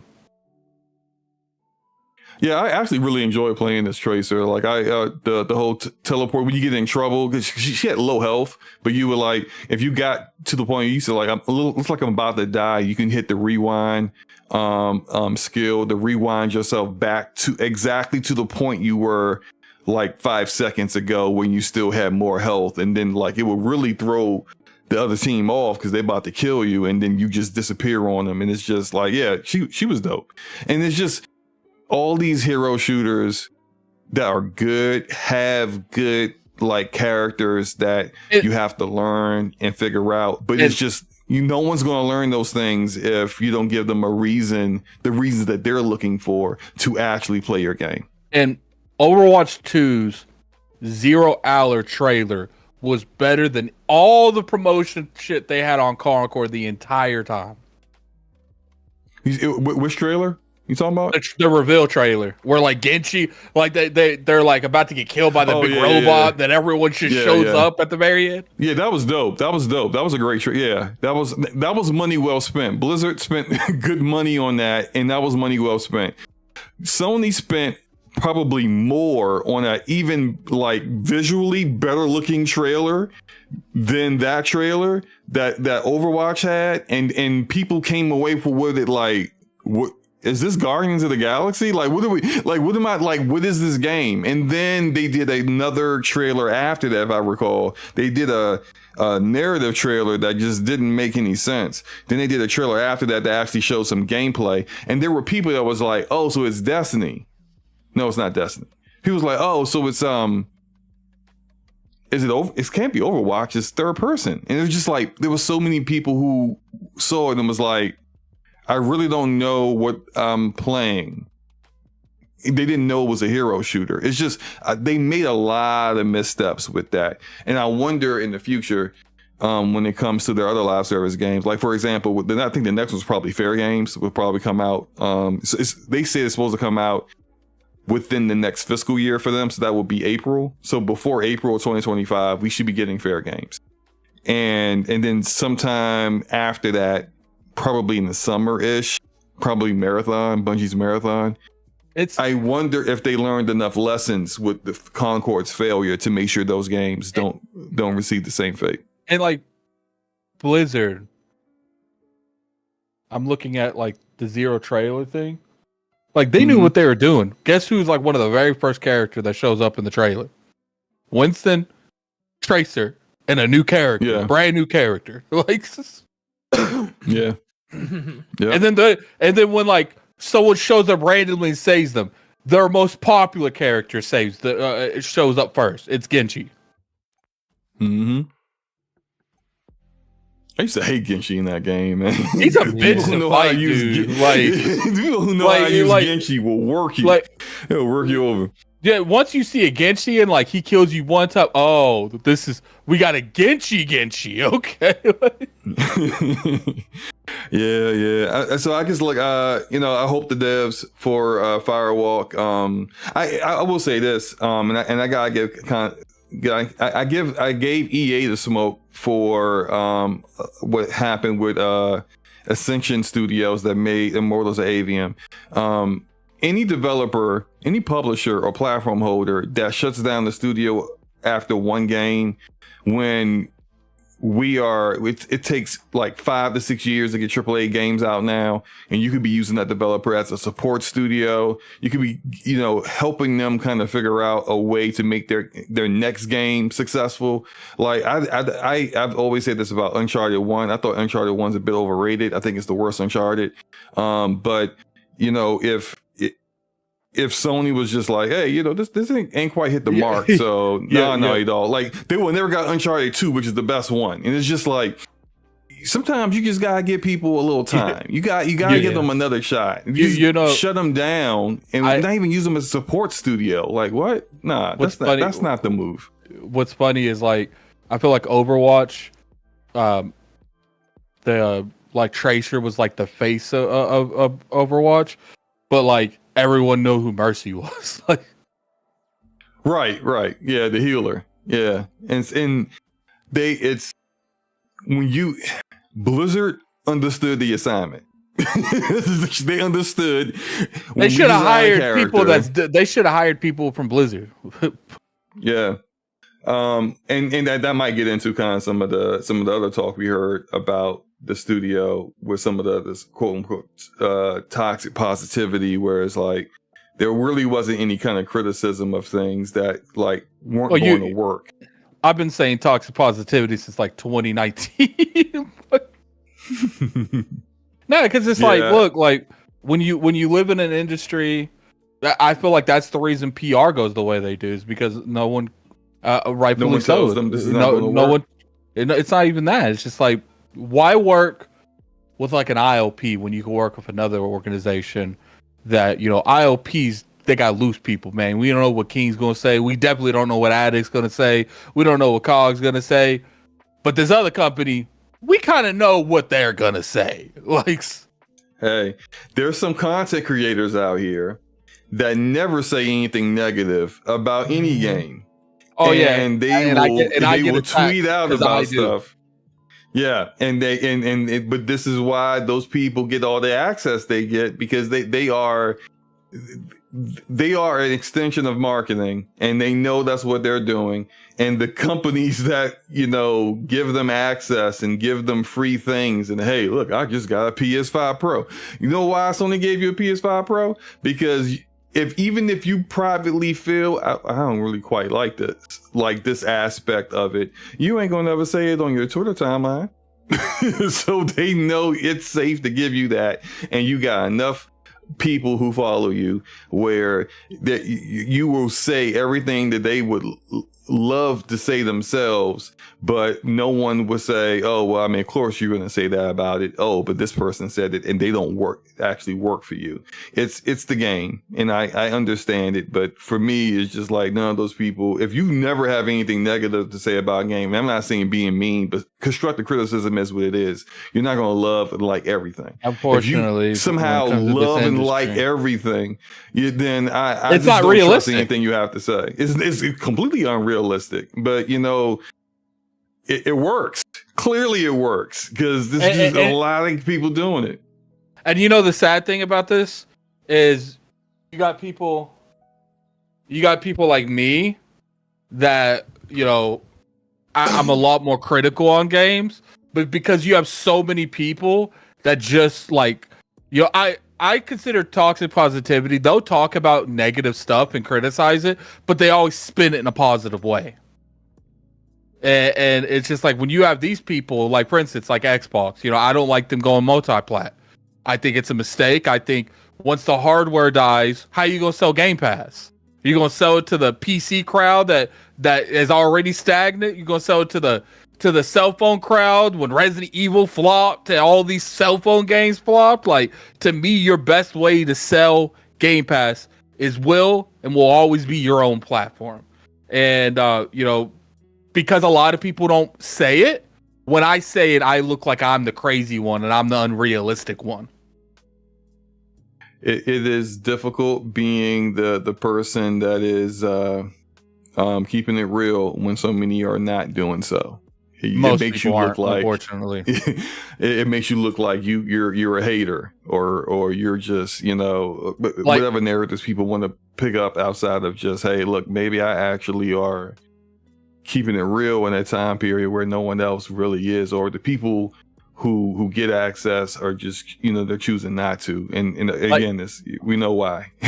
For instance, we clearly know why. For instance, this whole what's going on with like the hardware like being down on sales. I made a video. I'm like, look, like I'm nervous about that because I feel like if those sales don't increase and this time next year we get the same conversation, like there's people for some reason, Forte and SloMo, really believe that the Xbox console, not the ecosystem, the console could generate zero money for Microsoft, no keep it around. Yeah, and when you mention this, people keep saying, but they said they're still making hardware, right? And 2 years ago, they said they were going to have exclusive games, and then a year before that, they said they acquired Bethesda to bring exclusive games to Xbox gamers. They say a lot of things that eventually later on they change their mind on when things don't go the way they want. You cannot at no point ever take anything an executive in this gaming industry says as the gospel that like, oh, it's never going to change because so and so said so. And I'm not even going on just Phil Spencer because he's not the only one. Many of them do this.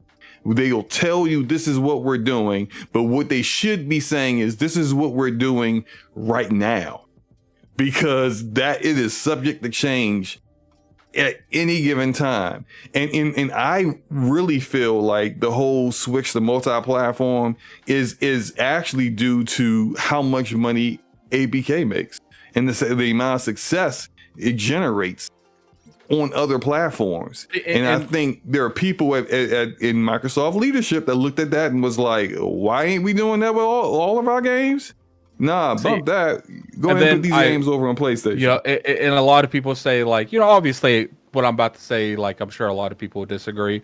But I personally look at like a scenario like, why did Bonnie Ross say we're going to talk about hardware later on this year in January?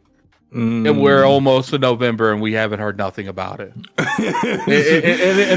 and then on top of that, we're hearing rumors that they're pulling out of the Middle East and on consoles. So it's just like, look, am I being a little bit too much? It's probably not happening. Yes, but you cannot tell me with a straight face that it isn't a possibility. That Microsoft sits there and they say, look how much money we made last quarter. What makes more sense? Us to just cut these consoles and go straight multi-plat, and we don't have to worry about, because people act like, oh, they make all this money. Yeah, but they spend a lot of money in that ecosystem too, and they're not selling as many consoles as they used to sell. So don't sit here and tell me with a straight face that they're like, oh, they've already put all this money into R&D. What do you think costs cheaper? Abandoning the money they put into R&D or supporting another console for another 80 years? They spent money in R&D on that dongle that was supposed to happen, and then they ended up not doing the dongle. Just because they spent money in R&D, thing doesn't mean they are actually it's guaranteed to go to market. It's just that's just not how that works. Now, are they probably still making a console? Yeah. But the people that tell me with a straight face that they know for a fact they are, you don't know nothing. Like these are the same people that back in January called everyone that was saying that games are going to PlayStation were liars and people just trying to say things for engagement merchants, right?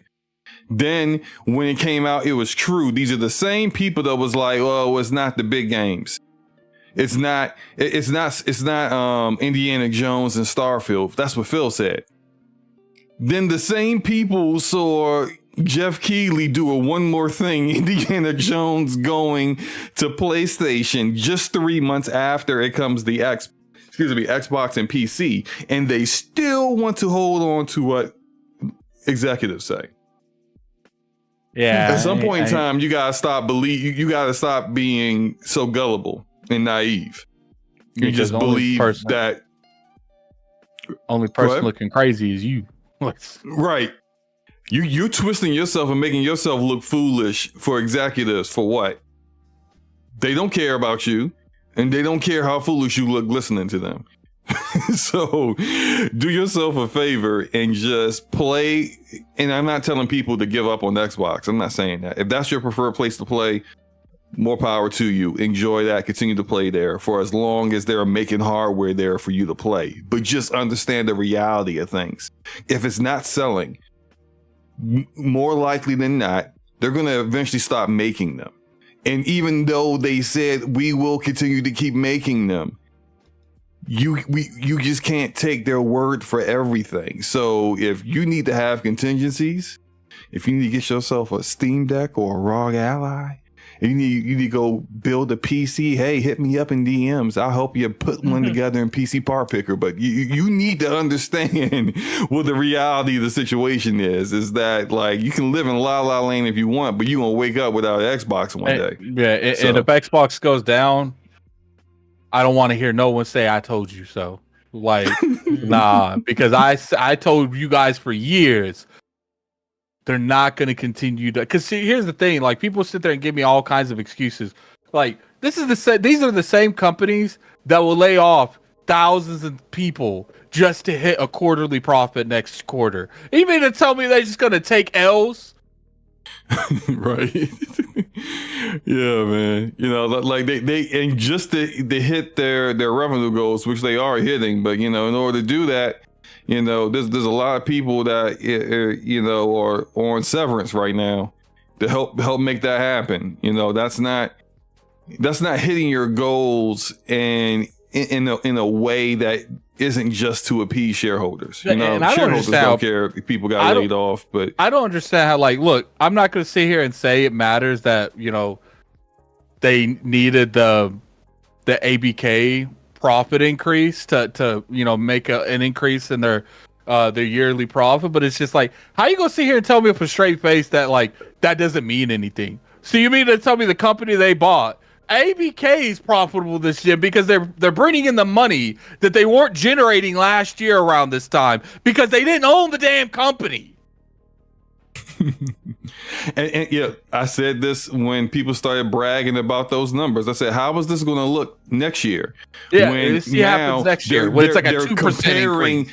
Exactly. They're comparing 2025 numbers to numbers of 2024 where they already had ABK. When you don't see that growth, because ABK is doing its thing, but there isn't growth coming from the rest of Xbox or Microsoft Gaming, however you want to call it, what do you say then? Like, it's just, you gotta look at the reality of this stuff, man. And it's okay to be like, look, like, you know, thank God they bought him. Like that's the reason they did. They bought them. I just get tired of the people that like try to like villainize me because I'm like, that's not a good excuse to me. Like, yeah. For anything you want to say about this, Forte, I know this kind of like a little mini topic that we got into before we get up out of here. I'm sorry. No, you're fine. Good, you're good, man. Generating conversation. This is good. Yeah, that's all you're doing. I mean, listen, I try to be nice to console gamers. You ain't gotta be nice. Don't be nice. Be real. Nothing wrong with being a console gamer. Being a console gamer is great. Just know what you're gonna get. That's the only thing I always tell people. There's nothing wrong with it. We all still play on console. You know, it just comes back to know what you're gonna get and expect that, and then just be pleasantly surprised when you get more. You know, and kind of only way you can kind of live it and stuff. But for the most part, it just keeps coming back around to don't let nobody tell you what platform or whatever platform or whatever system you like to play on, because that is your personal preference. And once again, just come back and say, just know what you're getting out of it. That's it. Yep. All right, we're getting up out of here. Appreciate everybody for coming through.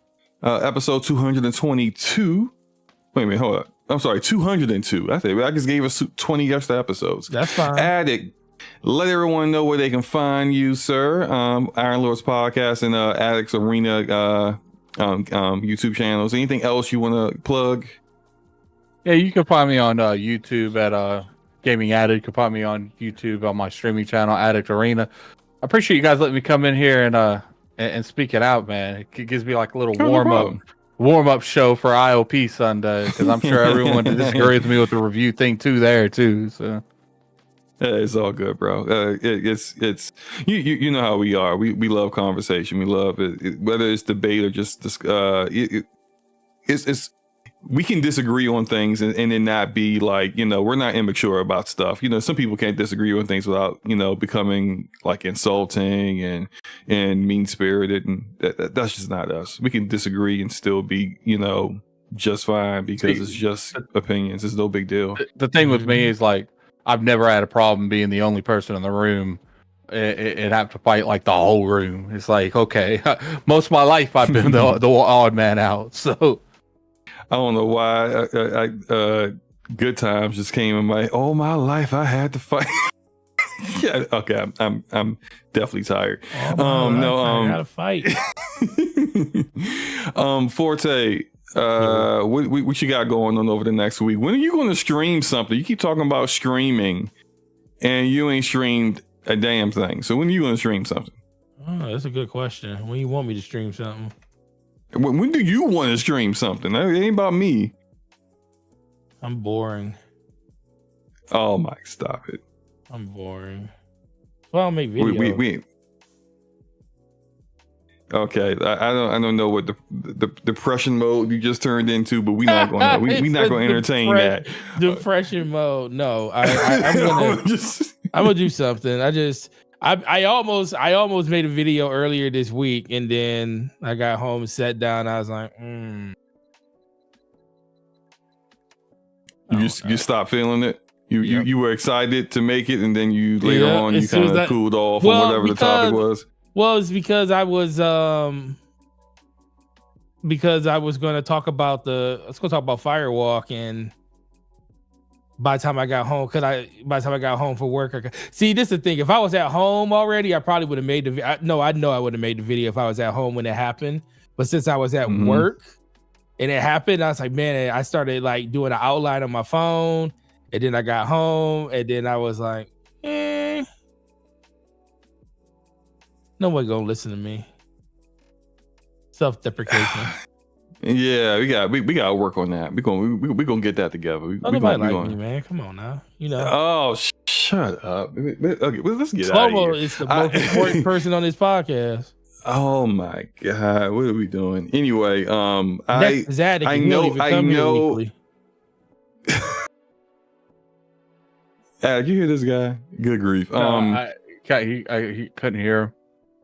Oh, good. You didn't miss anything. You just over here acting crazy. I might finish Alien Isolation. I need to go finish that, and I'll you guys give me something, guys in the chat. Give me something, or leave it as a comment on the video later on. Something else y'all want me to stream, and I'll stream it. As long as it's not Bug Snacks or Death Stranding, I will consider it.